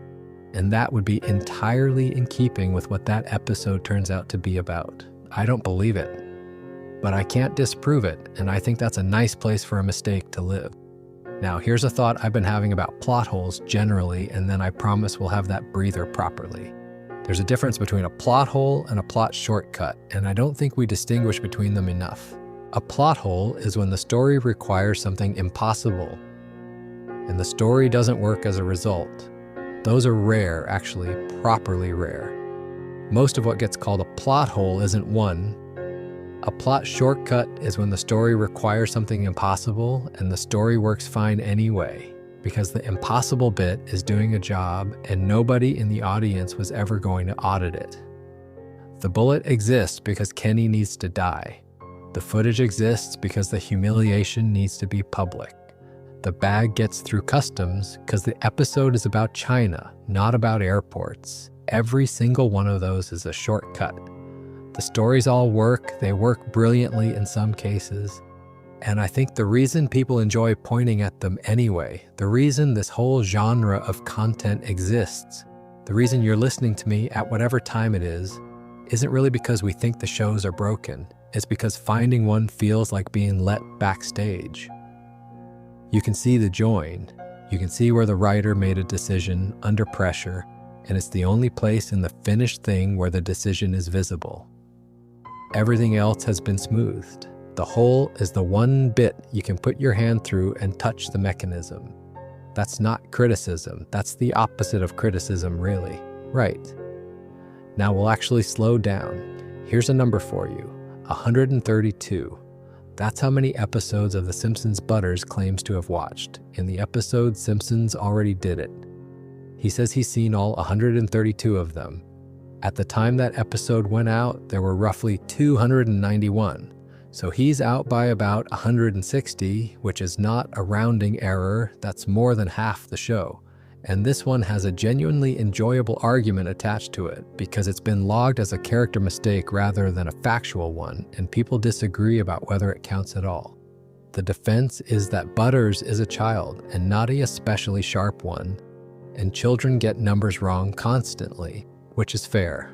The counter-argument, which I have some sympathy with, is that Butters isn't actually dim, he's naive, which is a completely different thing, and he's usually rather precise about the stuff he cares about. I don't have a strong view. I mostly enjoy that there are people out there having this argument in writing, right? Medicine. In Are You There, God? It's Me, Jesus, which is the one where Cartman becomes convinced he's got his period. There's a news report at the end explaining what actually happened. It says it was a viral infection and that simple antibiotics will clear it up. Antibiotics don't work on viruses. They work on bacteria. That's the entire distinction. It's the thing every doctor spends their life explaining to people who've turned up with a cold wanting a prescription. A viral infection treated with antibiotics is a viral infection treated with nothing. And I suspect what happened here is simply that antibiotics is a word that sounds medical, and the line needed to sound medical, and nobody in the room on a Tuesday night was a virologist. Star Trek next, and this is a lovely little internal one. In 4th grade, there are two enormous nerds arguing about how many episodes of the original Star Trek there were. One says 72, the other says 73. They fall out about it, which is exactly the correct response. And then later, when the blonde one is explaining the whole business to the boys, he says there were 73, which is the other bloke's number. He's lost his own argument and adopted his opponent's position without noticing. Now, is that a mistake, or is that a joke about how nerds actually behave? Because I have absolutely watched people do exactly that in real life. But it's played completely straight, there's no acknowledgement, and I think if it were the joke, somebody would have leaned on it. For the record, the answer is 79. Neither of them was close. Here's one that's a proper head-scratcher from Worldwide Recorder Concert. The plot involves the brown noise, the frequency that allegedly causes everyone who hears it to lose control of themselves in a particular and unfortunate way. It's a real urban myth, it's been tested, it doesn't work, but it's a good bit. And Cartman writes it onto the sheet music for the recorder contest. And the note he writes is an ordinary E flat, which raises a fairly serious question, which is, how has nobody found this out before now? E flat is not an obscure frequency, it's a note. It's been played by essentially every musician in human history. There is not a single orchestra in the world that has not played an E flat. If E flat were the brown noise, we would all have known about it since roughly the Renaissance. I appreciate that the episode is not asking to be taken seriously, but it does slightly undercut the premise that the frequency is a hidden and dangerous secret. Right? Calendars. In Overlogging, which is the one where the internet goes away and everyone drives to California, there's an on-screen card that reads Monday, 8 days later. The problem is what came immediately before it. Kyle has just said he needs to log on before school. Count back 8 days from a Monday and you land on a Sunday. So either Kyle is going to school on a Sunday or the card is wrong. And given that a title card is one of the easiest things in the world to get right, and nobody was going to be checking the arithmetic at 11:30 at night, I know where I'd put my money. That one's actually the most voted mistake on the biggest South Park error catalog online, which I find quite funny. Out of everything, out of vanishing posters and floating mouths and men with no bullets, the thing that most annoyed the most people is a date. I understand it, though. There's something specifically irritating about an error you can do in your head. One more, and this one's a bit sad. In Royal Pudding, Mr. Mackey gives a speech about the play he's been working on. He says he's been working hard on it for 6 years. And then he explains why it matters so much to him because his father was taken by tooth decay 2 years ago. And the numbers are the wrong way round. The monologue is clearly structured so that the play represents a very long labor and the loss is still raw and recent. But as written, he started the play 4 years before his dad died, which means the play isn't about his dad at all, which drains the whole speech. Somebody almost certainly swapped 2 numbers. It's a 2-second fix that changes the entire emotional logic of the scene, and it went out. Here's the thing I keep noticing about factual errors specifically, and it's different from everything else tonight. All the visual mistakes are invisible at normal speed. You need a pause button. But these ones aren't. These are wrong at full speed. To anybody who happens to know the thing, there'll have been a virologist watching that episode in 1999 going, hang on, there'll have been a Trekkie counting, and nothing happened. The show carried on, nobody minded, and it's 20-odd years later, and here we are talking about it at 1 a.m. as though it were a matter of importance, which I suppose is the correct amount of consequence for a cartoon getting antibiotics wrong. Right, let's move forward in time a bit to the era where the show stops being paper and starts being properly rendered, because the mistakes change shape completely. There's a subcategory of this I want to spend a bit of time on because it's my favorite and it barely gets talked about. Spelling. Text in animation is a genuine nightmare, and I don't think people appreciate why. When a character speaks, a mistake in the writing gets caught by the performer or the director or somebody in the booth going, hang on, that's not a word. There are 3 or 4 humans between the script and the audience. But text on screen doesn't go through any of that. Somebody types it into a graphics package, it becomes an image, and the image gets dropped into a shot. It is never spoken aloud. Nobody proofreads a picture. So typos in on-screen text survive at a much higher rate than typos in dialogue, in every animated show ever made, and South Park is no exception. Signs, newspapers, banners, computer screens, subtitles inside the show, all of it is a minefield and all of it goes out as is. And the ones that survive have a particular quality to them. They're always slightly plausible, never gibberish, just one letter in the wrong place in a word nobody would ever check. Now here's the complication, and you've probably seen it coming. South Park deliberately misspells things constantly. That's a joke the show does. Signs written by people who can't spell, official documents that are semi-literate, banners made by children. It's a whole seam of humor, and it's a good one. Because badly spelled officialdom is genuinely funny.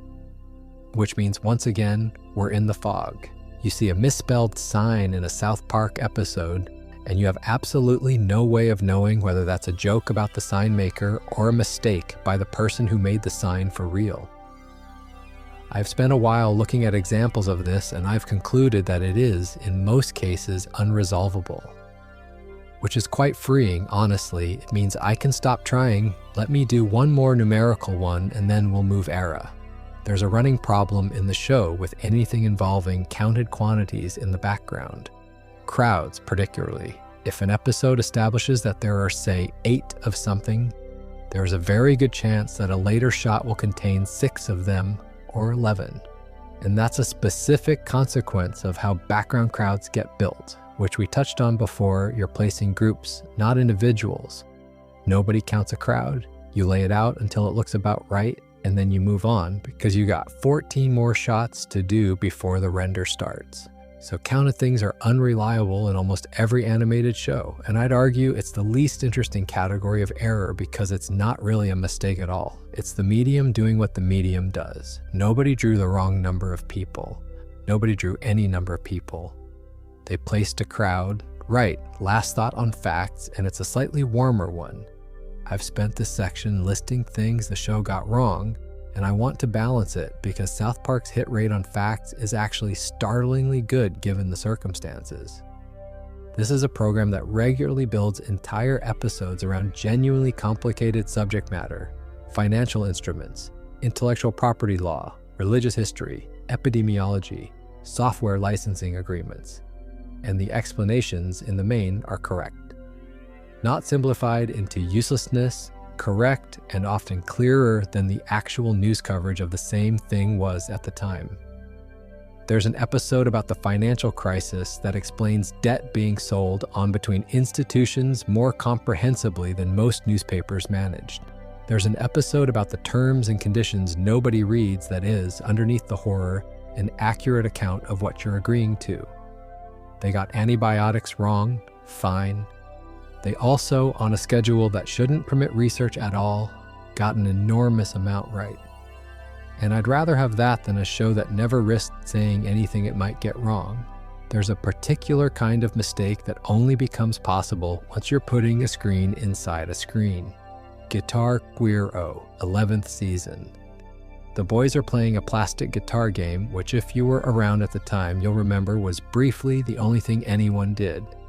And the joke of the episode is that Stan is exceptional at it, and this makes him miserable, which is a very good joke. Now, the way those games work is that notes come down the screen towards you and you hit them as they arrive. Fine. And in one section, there are no notes on the display in a particular area. The boys hit them anyway, and they get them right, which means the game display and the performance are not connected to each other, and they were never going to be. Because animating an accurate note chart for a rhythm game that scrolls at speed and then animating the characters' hands to match it is a colossal amount of work for something nobody is going to check. So somebody made a chart that looked right and somebody else animated hands that looked right, and the two of them don't line up. Make Love, Not Warcraft is worth talking about because it's a genuinely extraordinary piece of production. That's the world of Warcraft 1, and huge chunks of it are made inside the actual game. Machinima, they call it. They ran characters around in a real game world and filmed it. And there's an odd thing in it, which is that nobody in the entire game world is wearing armor. Not the Koreans, not the random background players, nobody. except the boys and their friends from school, who are all kitted out. Now this one, I'd argue, might well be deliberate because the contrast makes the boys' obsession legible. You can see at a glance who's put the hours in and who hasn't. But it's odd enough and universal enough across the episode that it's been logged as an error by people who know that game far better than I do. And in a world built out of a real game where every player character has gear by default, an entire population of naked adventurers is a choice somebody made. Right? Here's a proper visible one from Mr. Garrison's fancy new vagina. That episode has a subplot where Kyle undergoes a procedure to become black so he can play basketball better. It's an extremely 9th season piece of writing, and I'll leave it there. There's a scene before the basketball game, a man in a suit singing, and behind him you can see all the players lined up, including Kyle. And Kyle is in his previous form, white, and in his old jersey, which is a straightforward asset problem. Somebody's populated a background crowd from the standard character library rather than the modified version built for that episode. It's the sort of thing that happens the moment you have a shot with a lot of bodies in it, because nobody builds a crowd by hand. You grab the file. Similar thing in Lil Crime Stoppers, and this one's funnier because of where it puts him. Butters is in Cartman's bathroom. For 2 days, he's stuck in there. That's the situation. That's where he is for a substantial portion of the episode. And you can see his head in the school classroom, just sitting there in his usual seat, in the background of a scene happening while he's supposed to be elsewhere entirely. Because again, the classroom is a preset. There's a version of that room with all the kids in it, and you use it because building a custom classroom every time you need one is time you have not got. Up the Down Steroid has a small one that I like because it's so ordinary. Cartman comes running over to talk to the other boys, who are playing with toy trucks on the ground. And in the first shot, the trucks are spread out, some distance apart. Cut to Cartman, cut back. And Kyle's truck has moved all the way in front of Stan's. Nobody touched it. It relocated. Now here's the thing I actually want to say about this whole era, and it's about tools. The early show was cutouts scanned into a computer and animated in software that most people have never heard of, Corel Draw, and something called Alias Power Animator running on big, expensive silicon graphics machines. That's the first 4 seasons or so. And then from around the 5th season, the entire pipeline moved over to Maya, which is proper industry standard 3D software and is still what they use now. And that changes what a mistake is. In the cutout era, a mistake was a thing in the wrong physical place, or a drawing that didn't match another drawing, human, tactile, local. Somebody put the hat on wrong. In the Maya era, a mistake is almost always a wrong file. It's the unmodified version of Kyle in a crowd. It's the standard classroom with a boy in it who shouldn't be there. It's an asset library doing exactly what it's supposed to do, quickly, and nobody having the hours to go back through and swap out the 4 instances that needed swapping. The errors got less charming and more systemic, which is what happens to everything when it gets industrialized, I suppose. The other thing that changed is the crowds got enormous. Early South Park has a handful of townspeople in a shot. Later, South Park has whole stadiums, whole streets, hundreds of bodies. And every one of those is an opportunity for the wrong version of somebody to be standing in the 4th row. Which is why, if you're the sort of person who enjoys finding these, and if you're watching a 3-hour video about them at this time of night, I suspect you might be. The later seasons are much richer hunting than the early ones. There's simply more surface area. Anyway, let's talk about the film. Because the film contradicts the show more comprehensively than any single episode ever has. Since we're in the era where the tools got powerful, I want to talk about the episodes where the show deliberately breaks its own visual rules, because they complicate everything I've been saying tonight. South Park has, several times, abandoned its own style for a whole episode. There's one where large sections are animated in the manner of Japanese action animation, proper stylized, speed lines, dramatic angles, completely different character designs. It's a gag about children playing at being ninjas, and it commits absolutely. There's another that's heavily rotoscoped to look like a particular early 80s animated film. That grainy, painted, slightly seedy aesthetic.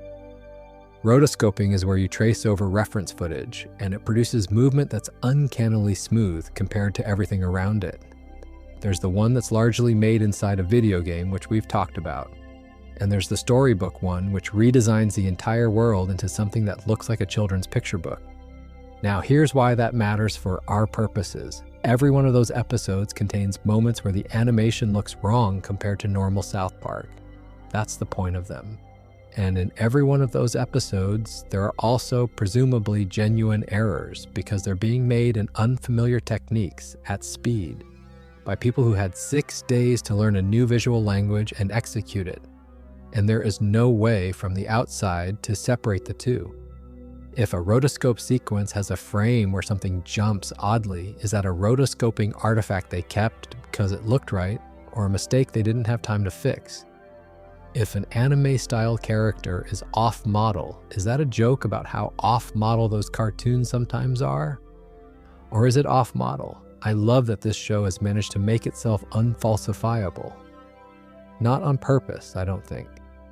But the result is a body of work where a substantial fraction of the apparent errors are permanently undecidable.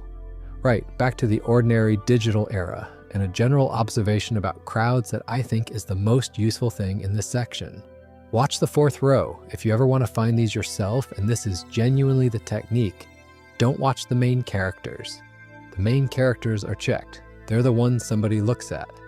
Watch the background, and specifically watch the middle distance, because the far background is often deliberately vague, and the foreground gets attention. The middle distance is where the wrong version of somebody stands.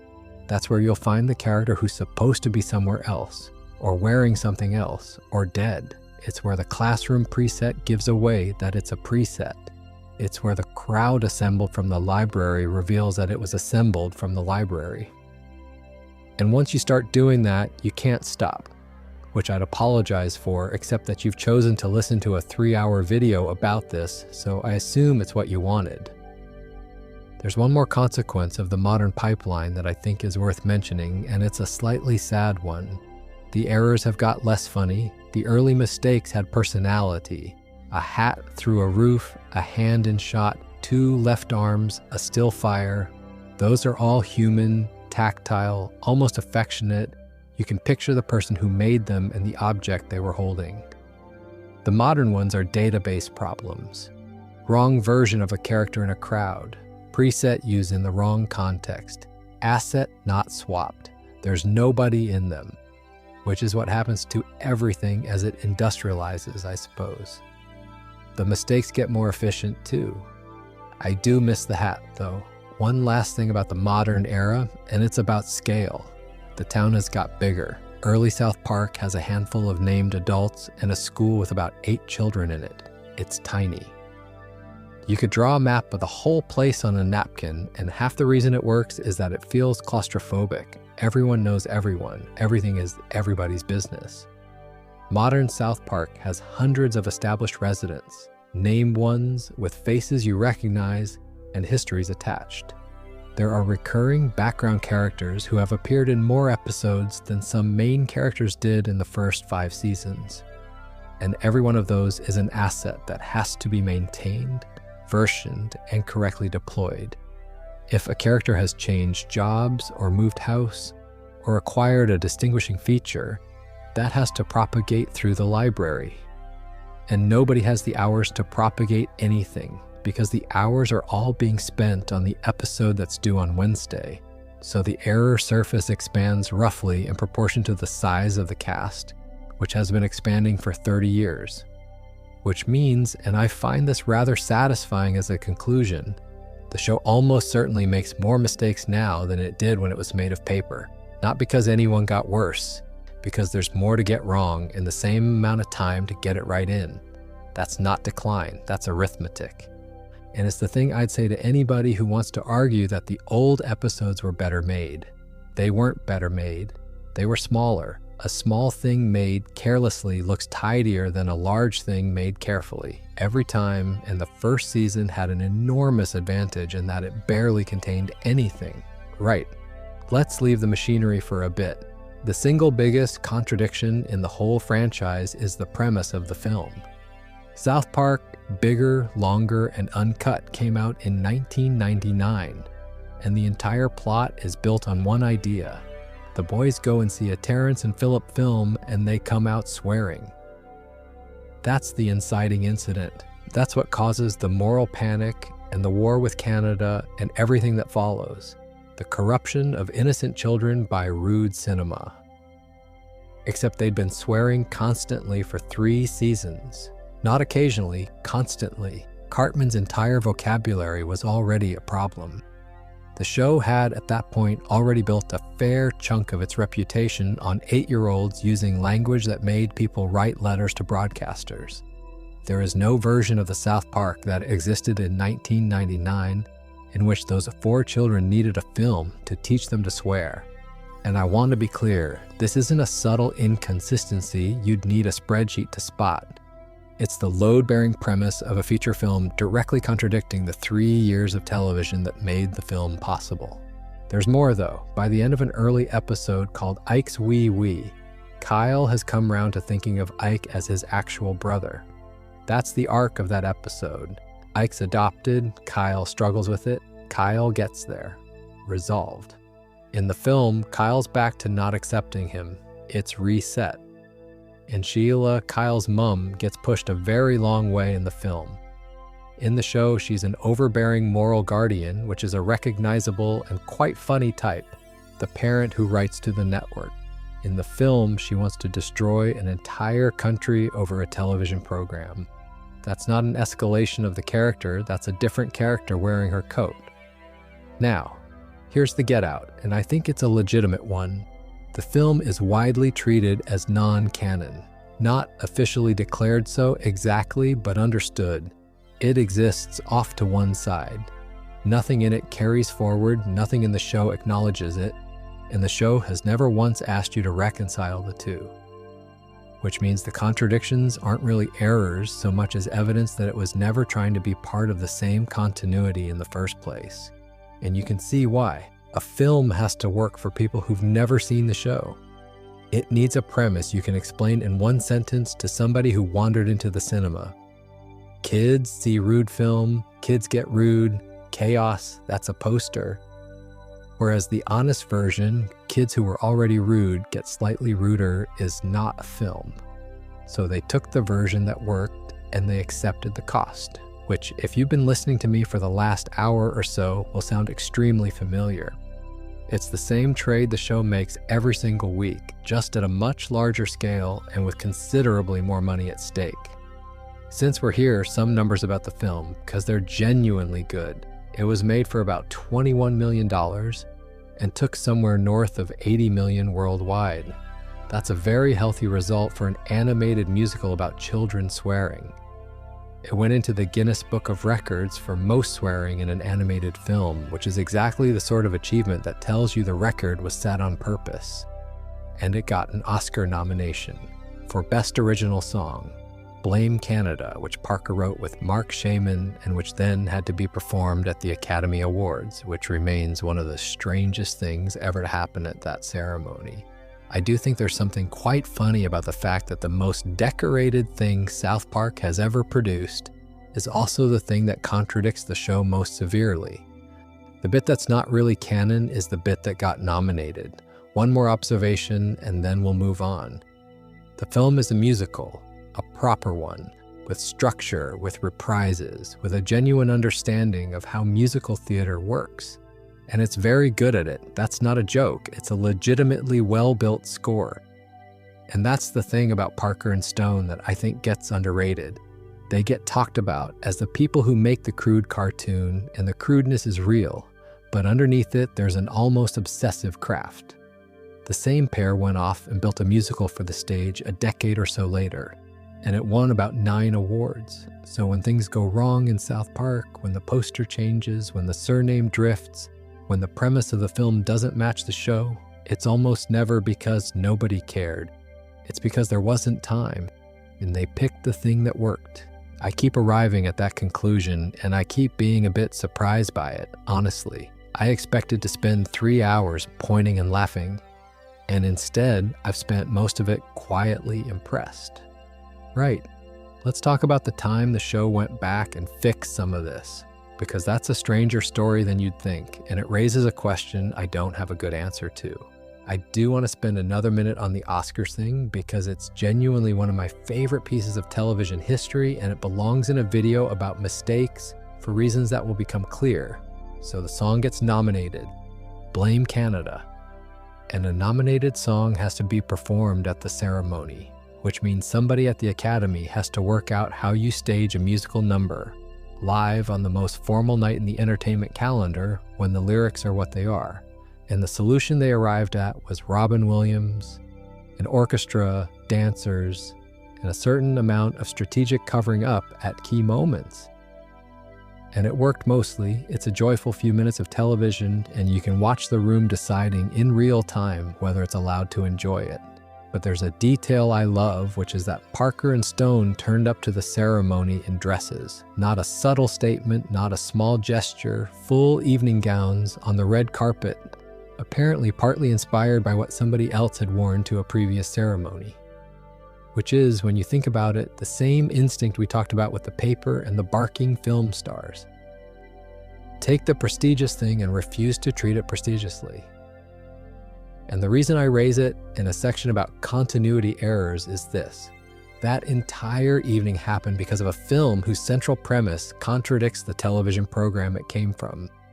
The most decorated night in this franchise's history was built on top of an inconsistency. Nobody in that room cared. Nobody has ever cared. The song is still good, which is, I think, the strongest possible argument against the idea that any of this matters.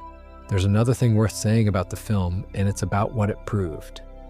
Before it came out, there was a real question about whether South Park was a fad.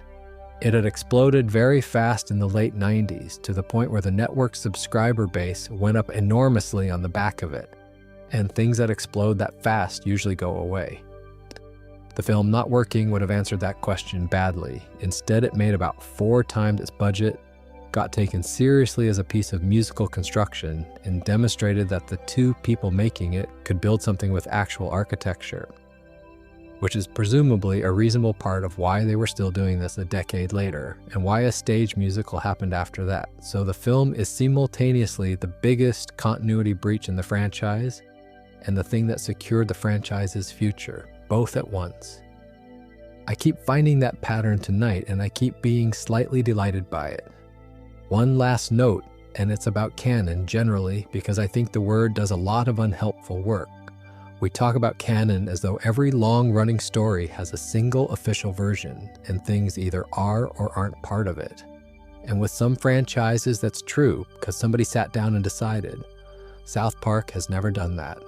There's no canon document, there's no rule book, there's a set of habits, a set of characters, and a very strong shared sense of what the show is, and everything else is negotiable on a weekly basis depending on what's funny. Which means asking whether the film is canon is slightly the wrong question. The right question is whether the show has ever behaved as though it happened. And the answer is, not really, no, so it isn't. Not because anyone ruled on it, but because the show quietly declined to remember. Actually, while we're here, there's a category of film-specific oddity worth mentioning, and it comes from the production being fundamentally different. A feature has a long schedule, months properly, which means the film should, in theory, be the cleanest thing in the entire franchise, the one place where somebody had time to check everything twice. And in a technical sense, it broadly is. The animation is more consistent, the characters stay on model, the backgrounds behave, but it introduced a completely different problem, which is that a long production drifts. When you make something over the better part of a year, the version of the story you start with is not the version you end with. Songs get cut, sequences get rewritten, characters get expanded or reduced. and bits of the earlier version survive into the finished thing, because removing them cleanly would mean redoing work that's already been paid for. That's why films have leftover threads in a way that a 6-day episode almost never does. An episode written on a Thursday and finished the following Wednesday doesn't have time to drift. There's one version, whatever's in it was decided once, which is a genuinely counterintuitive thing about production speed that I hadn't thought about before doing this. Going faster removes an entire class of error. You can't lose track of a story you only had for a day and a half. The trade is obvious, of course. You gain coherence and you lose the chance to notice anything. Nobody on that schedule ever gets to watch the thing with fresh eyes and go, hang on, why is that there? There's one more film thing I want to flag, and it's about the songs because I think it's the strongest evidence for the argument I keep making tonight. The score in that film is properly constructed, not decent for a cartoon, properly constructed. There are recurring themes, there are reprises that do actual emotional work. There's a full company number in the middle that resolves about 4 separate plot threads simultaneously while still being funny. That's not something you can do by accident. It requires somebody who knows how musical theater is built and has thought about it a great deal. And that same person was 3 years earlier photographing bits of colored paper on a table because there wasn't the money to do it any other way. So the crudeness was never the ceiling. It was a starting point and a look and a joke. And every time I find another vanishing prop or another surname that's changed, I try to hold on to that because it's very easy to mistake speed for carelessness, and they aren't the same thing at all. Right, let's talk about the time they went back and tidied up. We could probably stop here, you know? We've done the paper, we've done the names, we've done the plot holes in the film. That's a fairly complete tour. If you're already halfway gone, that's a perfectly good place to leave it. But there are a couple of things left that I think are the most interesting in the whole video, and this is one of them, so I'm going to keep going a bit. Here's the setup. Trey Parker once described himself and Matt Stone as digital pack rats, and what he meant is that they kept everything. Every scene file from every episode going all the way back. The Maya files from the 5th season onward, and before that, the Power Animator files from the early years. All of it sitting on drives somewhere, never deleted, which at the time was presumably just a habit, somebody being reluctant to throw things away. And then high definition happened. Every other show from that era was stuck. If you shot on film, you could rescan it, that's fine. But if you made a cartoon in the 90s, you made it at the resolution of the 90s, and that was the end of the conversation. Your show was standard definition forever. South Park wasn't stuck because they still had the source files, so they could simply render the old episodes again, from scratch, at full 1080p. And they did. Seasons 1 through 12, re-rendered natively, which as far as I know makes it the only animated show from the pre-HD world with its entire back catalog in genuine high definition rather than an upscale. That's remarkable, and it's entirely the result of somebody being a hoarder. But this is the part that matters for us. Re-rendering everything meant reframing everything. The original episodes were made in the old squarish shape, 4:3. The new versions are widescreen, which means every single shot had to be recomposed. You're not cropping, you're revealing more of the scene on either side, and somebody has to decide where the frame sits. And while they were in there, they fixed things. Remember the campfire? The one from Volcano, where the flames are animated in some shots and completely static in others? In the high-definition version, the fire crackles the whole way through. They went in and fixed a shot from 1997, which, when you think about how much of this show's identity is built on not having time, is a slightly extraordinary thing to have chosen to spend time on. There are others. In An Elephant Makes Love to a Pig, there's a puddle that appears when Shelley beats up Stan. It's left over from a scene that got deleted. The puddle had a reason to exist in the longer cut, and then the reason went and the puddle stayed. In the new version, the puddle is gone. In Big Gay Al's Big Gay Boat Ride, there's a scene where Jimbo and Ned meet an explosives expert, and the floor got removed. And in the first episode, some of the construction paper shots were reanimated digitally, apparently because the original frames couldn't be recovered. Which is a genuinely poignant sentence when you sit with it. The paper is gone. The photographs of the paper are gone, or at least not in a state anyone can use. So the only way to have the shot is to rebuild it in a computer, pretending to be paper 40-odd years after somebody actually cut it out. There's also a small change in clubhouses, a moment where the children look at Cartman with a frown at the end of a scene, which is different in the two versions. Now, here's the question I don't have a good answer to. Which version is the real one? Because if you watch South Park anywhere today, streaming wherever, you're mostly watching the remaster. That's the one that's available. The static campfire is functionally gone from the world. It exists on old discs and in the memory of people who watched it in 1997, and that's about it. And I'm properly torn on this. On one hand, the fix is correct. The fire should move. That was always the intention, and they only didn't do it because they'd run out of night.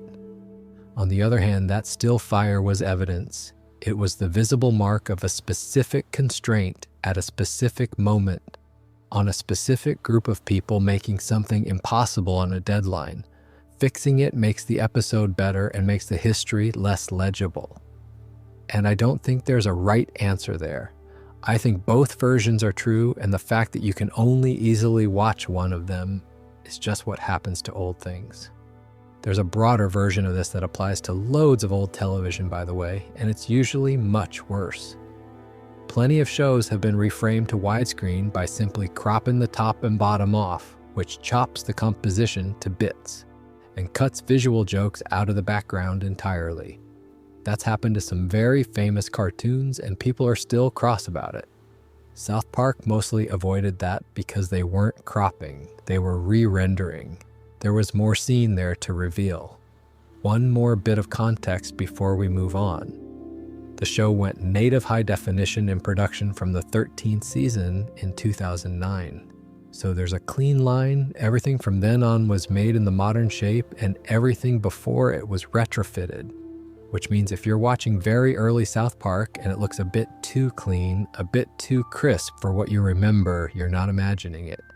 You're watching a version of 1997 that was made in about 2010, right? 2 more things and then we'll start winding down properly. And the next one's about the 2 nights this show didn't turn up at all. There's a bit more to the reframing business that I think is worth going into because it produced a whole new category of error that didn't exist before. When you widen a frame, you reveal things. The original shot was composed for a squarish box. Everything the animator cared about was inside that box, and everything outside it was effectively not real. It didn't need to be finished. It didn't need to be correct. Nobody was ever going to see it. And then 30 years later, somebody widens the box. So now there's material on the left and right of every shot that was never intended for an audience. Sometimes that's fine. It's just more background, more sky, more mountain. Sometimes it's an edge that wasn't tidied, or a character standing in a spot they were never meant to be visible in, or a bit of set that stops abruptly because there was no reason for it to continue. I don't want to overstate this because the show mostly handles it well, and a lot of the reveals are perfectly clean. But it does mean there's a class of South Park error that is younger than the episodes it appears in. It didn't exist at broadcast. It was created by the act of preservation, which I find fascinating, and it's true of a lot of restored old media. You go back to make the thing better, and you expose the parts of it that were only ever meant to be structural. There's a version of that in painting, actually cleaning an old canvas and finding the underdrawing. Except in this case, somebody has decided the underdrawing is now part of the painting. Here's the thing I keep chewing on, though. The remaster is, on balance, a gift. I want to be clear about that because I've been slightly wistful about it and I don't want to leave the wrong impression. Most television from that era simply looks bad now. It looks bad because it was made for a different kind of screen and a different kind of signal. And the versions that survive have usually been through several generations of copying and compression. Watching a 90s cartoon on a modern television is often a genuinely unpleasant experience. South Park doesn't have that problem. It looks like it was made yesterday because in a rendering sense, it nearly was. And that's the entire reason a new generation can pick up the first season and not immediately bounce off it, which matters enormously for a show that depends on people watching 30 years of material. So the corrections are worth it. I just think it's worth knowing they happened. There's a smaller version of the same debate around the sound, by the way. Music rights, in particular. Old shows get their soundtracks changed when licenses lapse. A song that was in an episode in 1998 gets swapped for something cheaper in 2015, and the scene doesn't land the same way. That's happened to a lot of programs, and people are properly upset about some of them. I haven't found evidence of that being a significant issue here, for what it's worth. The show mostly uses original score. There were a couple of different composers over the years, one early on, and then a pair who took over around the late 2000s, and original score doesn't lapse, which is a boring reason for something to be preserved well, but it's a good one. Last thought on this, and then we move. The reason all of this was possible is a habit. Somebody kept the files, not for any strategic reason. As far as I can tell, high definition didn't exist as a consumer format when those early files were made, so nobody was planning for it. They just didn't delete things, and because of that, a show made out of paper in 1997 is available in a resolution that didn't exist in 1997. I think about that more than is probably reasonable. Almost everything that survives from the past survives by accident, because somebody couldn't be bothered to throw it out. In October 2013, South Park posted a message that read, "More or less, last night we lost power, all the computers were down, and we couldn't finish the new episode. That's it. That's the whole announcement."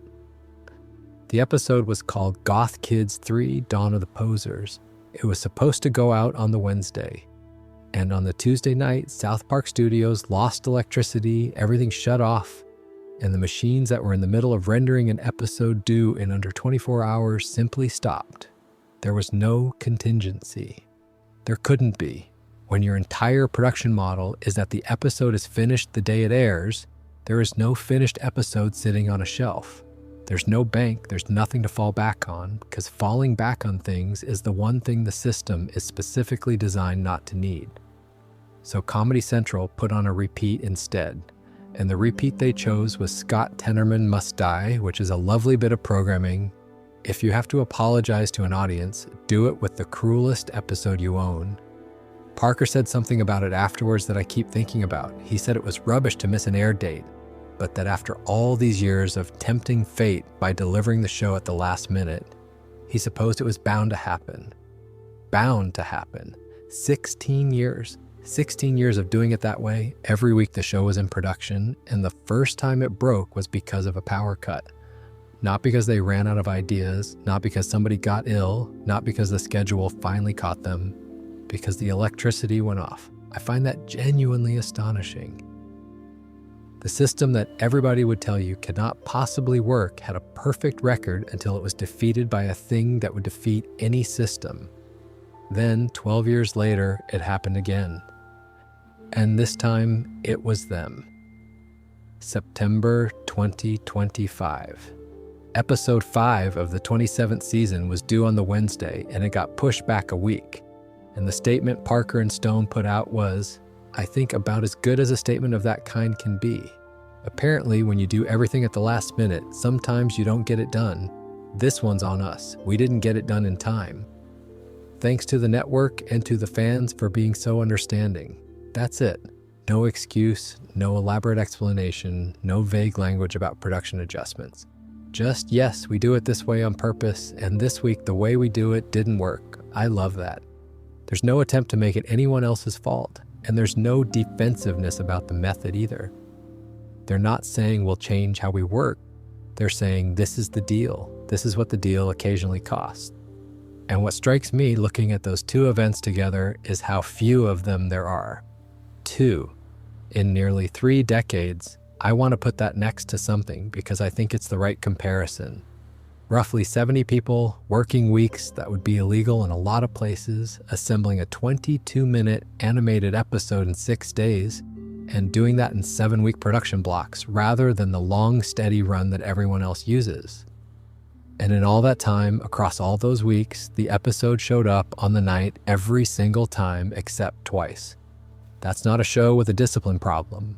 That's an operation running permanently at the edge of what's physically possible and mostly winning. Here's the thing though, and this is the bit that connects back to everything else we've talked about tonight. Every mistake in this video is the same phenomenon as those 2 missed nights. They're just smaller. The poster that changes on the classroom wall is a tiny version of the power cut. It's the same equation, not enough hours, too much to do, something has to give. Most weeks, the thing that gives is a background asset that nobody will notice. Twice, the thing that gave was the entire episode. So the errors aren't a separate story from the achievement. They're the same story. You cannot have a show that comments on something that happened on Monday without also having a show where somebody's glasses change between shots. Those 2 things are the same choice, viewed from different angles.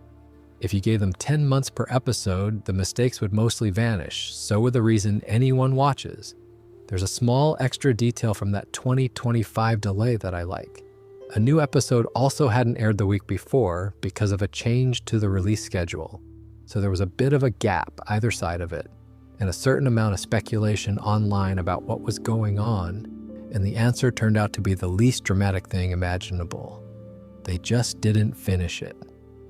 After 27 seasons, a landmark broadcasting deal, and a reputation as one of the most consistently topical shows in television history, the explanation was the same one you'd give a teacher about your homework. I find that oddly comforting, actually. It's the same excuse for everybody.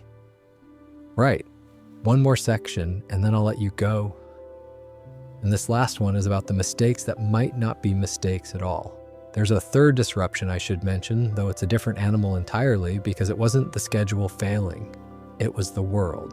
In 2020, the show couldn't run normally at all. The 24th season is barely a season. It's 2 long specials, hour-length things about the pandemic, rather than a run of episodes. And that's because the entire production model depends on a building full of people working shoulder to shoulder at extremely close quarters for 100 hours a week. And that was, for a while, not a thing anybody could do. Which exposes something about the 6-day arrangement that's easy to miss. It is completely dependent on everyone being in the same room. You cannot do that remotely, not properly.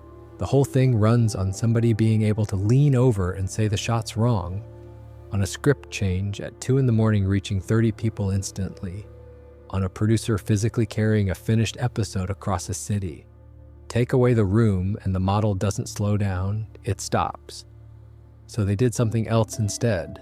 Longer form, fewer of them, more time each.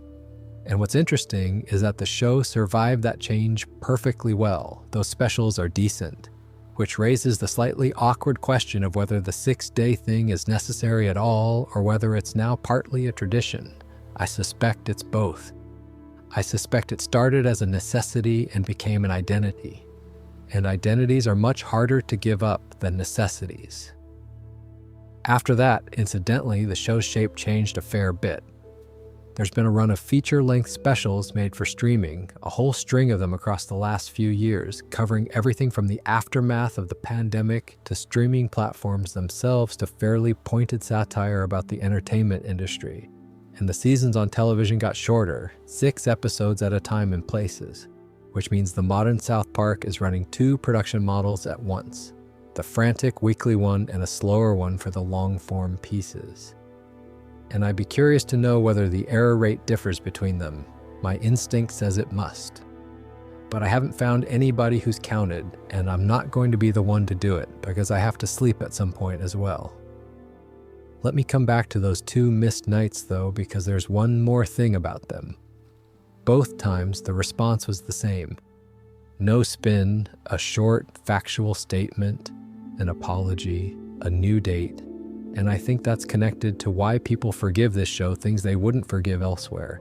There's never been any pretense about how it gets made. The documentary exists. The schedule is public. Everybody knows they're doing it at the last minute on purpose. So when it goes wrong, there's nothing to expose.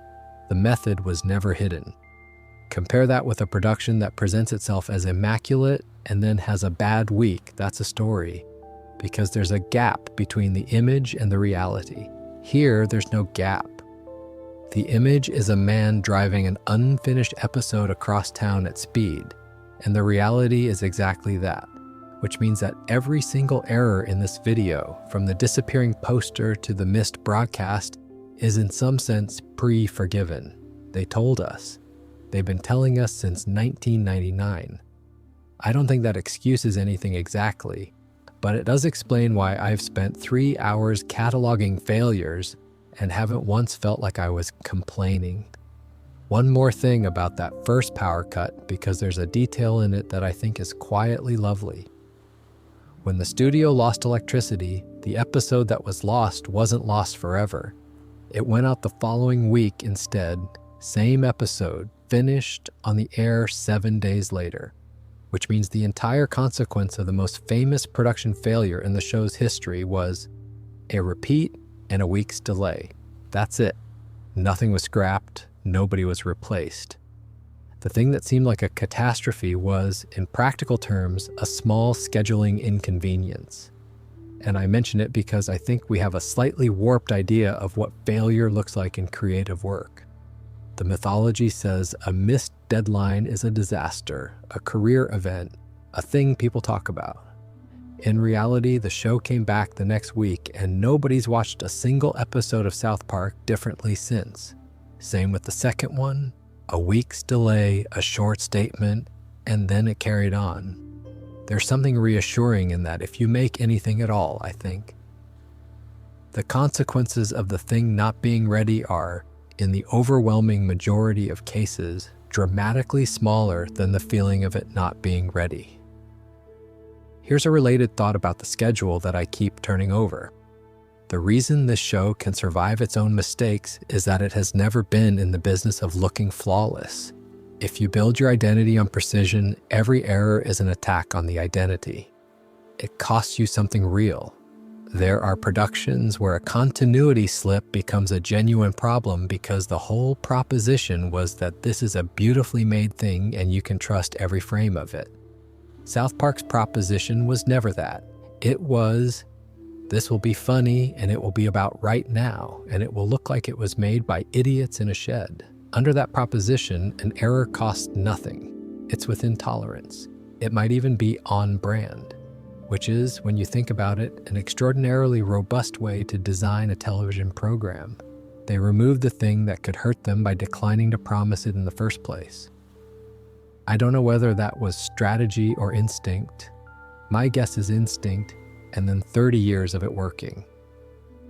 And I suppose the final version of that argument is the one I can't get past. The show has outlasted almost everything that was on air when it started. Networks have changed hands, formats have died, the entire way people watch television has been rebuilt twice, and there's still a version of 4 badly drawn children standing at a bus stop, made in 6 days, going out on a Wednesday. Whatever else you want to say about the vanishing posters, the method works. There's a shot in Volcano where the boys are crawling through the forest after a rabbit, and they're crawling, properly crawling, arms and legs, forward motion, the works. And the background behind them doesn't move at all, which means they're crawling on the spot. They are going absolutely nowhere in a static forest with great commitment. Now, that's been logged as a deliberate mistake rather than a continuity one, and I think that's the right call because it's funny, it reads as a joke. The image of these 4 children putting enormous effort into traveling zero distance is exactly the sort of thing the show finds amusing about children. But I can't prove it. Nobody's ever confirmed it. And there is a completely plausible version of events where somebody didn't have time to animate a moving background for a shot that lasts a second and a half, and it accidentally became funny. And this is the problem I want to leave you with because I don't think it can be solved. South Park's animation style is deliberately wrong. That's the whole aesthetic. It's flat, it's stiff, the characters move like they're hinged, the mouths flap in a way that no mouth has ever flapped. It was designed to look cheap, and it's kept looking cheap on purpose for nearly 30 years, even though the technology underneath it has become extremely sophisticated. That's the joke. The show looks like it was made by a couple of blokes in a weekend because it originally was, and they liked what that did. So how do you tell the difference between a show that looks wrong and a show that's got something wrong? You mostly can't. Take the finger thing, chef with 5 fingers pointing and 4 fingers open. In a normally animated cartoon, that's unambiguously an error because normal cartoons have consistent hands. In South Park, where the entire visual language is built on things not quite matching, it sits in a fog. Same with the mouth that rotates 90 degrees, honestly. That one I'm fairly confident is a slip because it's ugly rather than funny, and that's usually the tell. Deliberate wrongness in this show is nearly always funny. Accidental wrongness is nearly always just a bit sad-looking, but as a vibe test, not a proof. There's a whole culture built around arguing about this, which I've been dipping into while putting this together, and I do enjoy it. On the big mistake catalogs, there's a whole layer of suggested corrections, where somebody logs an error and then somebody else turns up and argues that it isn't one. And then a third person argues with the second one. The Butters in The Simpsons episode count thing has that. Somebody says it's a mistake. Somebody says, no, he's a child. Somebody else says being naive isn't the same as being thick. And nobody wins. Nobody ever wins. The entry just sits there with the argument attached to it forever, which I think is a much better outcome than a ruling. Here's what I've landed on, for what it's worth. I don't think the distinction actually matters, because the effect on you sitting there watching it is identical. A background that doesn't move is a background that doesn't move whether somebody chose it or ran out of time. The experience of the show is the same either way. The only thing that changes is who you'd credit. And South Park has never particularly wanted credit for precision. It's a show that has, from the very first frame, presented itself as slightly broken. That's not a flaw it's overcome, it's the material. So the errors don't sit outside the show, they're inside it, in the same drawer as the deliberate stuff. And after 30 years, I'm not convinced anyone at the studio could reliably sort them into 2 piles either. Is that a satisfying conclusion? Not enormously. But I'd rather leave it open than pretend I've worked out something that hasn't got a clean answer. There's one last small thing I want to mention, and it's not really a mistake at all. The show has a running habit of pointing at its own machinery. There's a whole episode about the fact that The Simpsons already did every idea, which was made by people who were watching their own show get compared to it. There are episodes about the impossibility of satirizing things fast enough. There's a character whose superhero identity is undermined by the fact that everyone in that town looks broadly the same, which is only a plot point because the animation style makes it one. That's a show that knows exactly what it is, and a show that knows exactly what it is doesn't really make mistakes in the ordinary sense. It makes decisions at speed, in the dark, on a Tuesday, and then it lives with them in public for 3 decades while people like me pause it and go, hang on. Which is, when you put it like that, quite a brave way to work. I want to give you one more example of the show being aware of itself because it's the clearest case and it's genuinely funny. There's an episode built entirely around the premise that The Simpsons has already done every idea. Cartman comes up with a scheme, somebody points out that The Simpsons did it, he comes up with another one, The Simpsons did that too. And it escalates until the character's having something close to a breakdown about the impossibility of originality in animated comedy, which was made by people who were, at that exact moment, being compared to The Simpsons constantly. It's not a joke about a cartoon, it's a joke about their own reviews. And then there's the 2-parter about a rival animated show and what it is and isn't allowed to depict, which is the show having an argument about itself in public on itself while the argument was ongoing. That's a program that thinks about its own machinery more than almost anything else on television. And that's exactly why the mistakes versus jokes problem is so intractable here. A show this self-aware could plausibly be doing anything on purpose. There's a moment I mentioned in passing earlier that I want to come back to, because it's the best single example.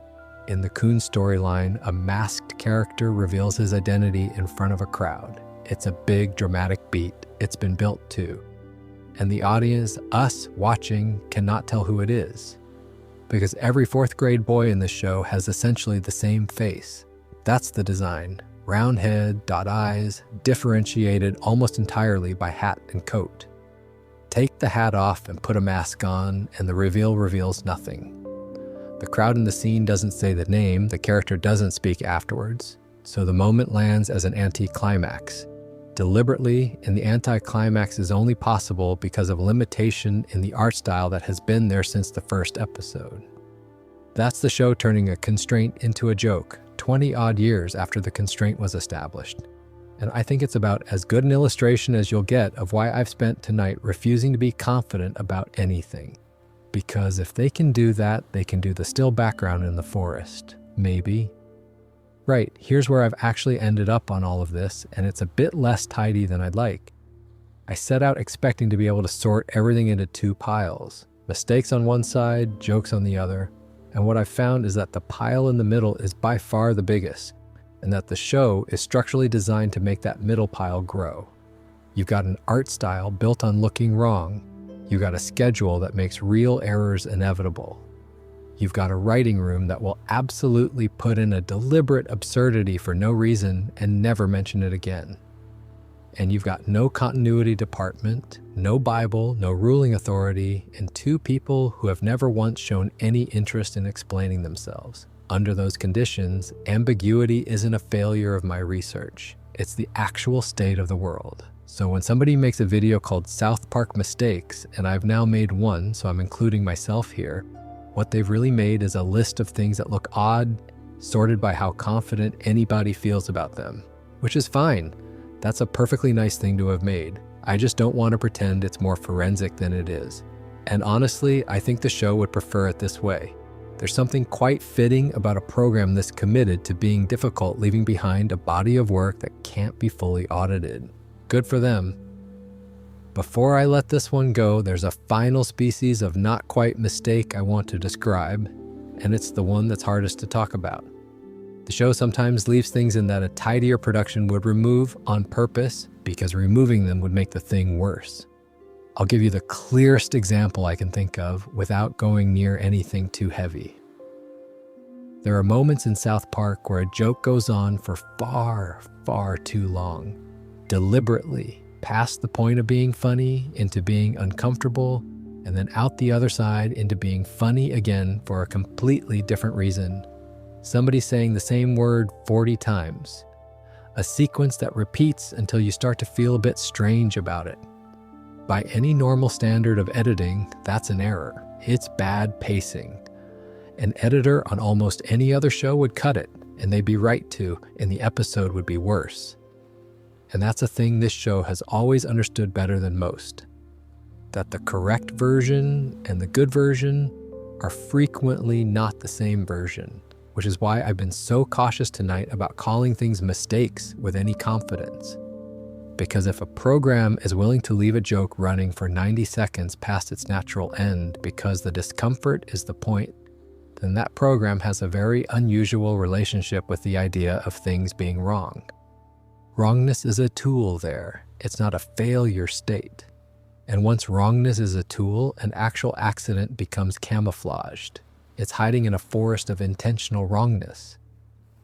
I keep coming back to the fire in that forest scene, the still one from the early days. That's my test case because I know what happened to it. It got fixed later, which strongly suggests somebody at the studio considered it a mistake rather than a choice. But I only know that because of the fix. If nobody had ever gone back and re-rendered those episodes, I'd have no idea. I'd be sitting here doing exactly what I've done with the crawling background, going, well, it might be a joke. So the fix didn't just correct the fire. It told me something I couldn't otherwise have known, that they thought it was wrong. And that's about the only forensic tool available in this entire subject. Where the show has quietly corrected something, you learn what it considered an error. Everywhere else, you're guessing, which is a rather thin methodology for 3 hours of talking. But I'd rather admit that than dress it up. Let me put it as plainly as I can, and then we'll wind down. Most of what I've described tonight is not a mistake in any sense that would upset the people who made it. Some of it is genuinely accidental, some of it is deliberate, and a large amount of it sits permanently in between and always will. What all of it is, without exception, is evidence. Evidence of a specific method applied relentlessly for nearly 3 decades by a group of people who decided very early on that being fast was more important than being flawless. And they were right. Right, that's genuinely most of it. I could sit here and keep going, and there's a version of tonight where I do, because there are hundreds of these. Somebody has sat down and cataloged more than 300 logged mistakes across the run of the show, which sounds like an enormous number until you divide it by the episode count and realize it works out at about 1 per episode.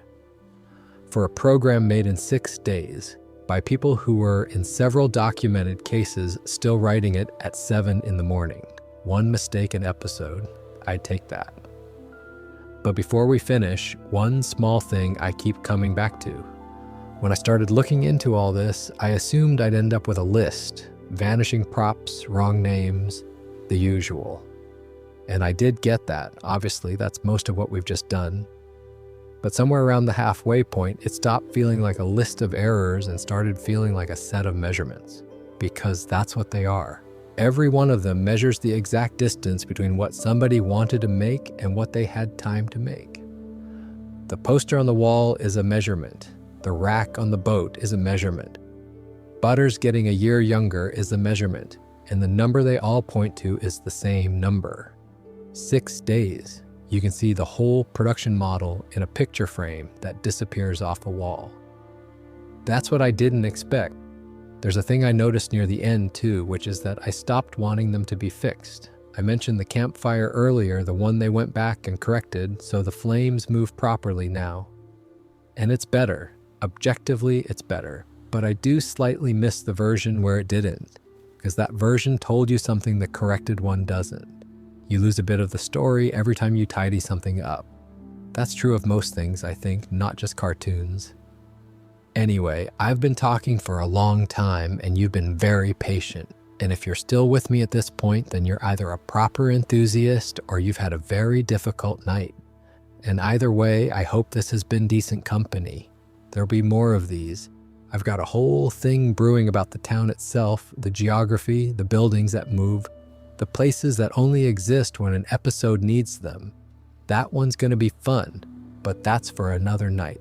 For now, picture the studio, not the town, the actual studio at about 4 in the morning on a Wednesday. Screens on, nobody talking much. An episode about 90% finished and going out in 18 hours, and somebody deciding that no, they haven't got time to check whether that poster matches the earlier shot. And they're right, they haven't. And in 30 years, someone will notice.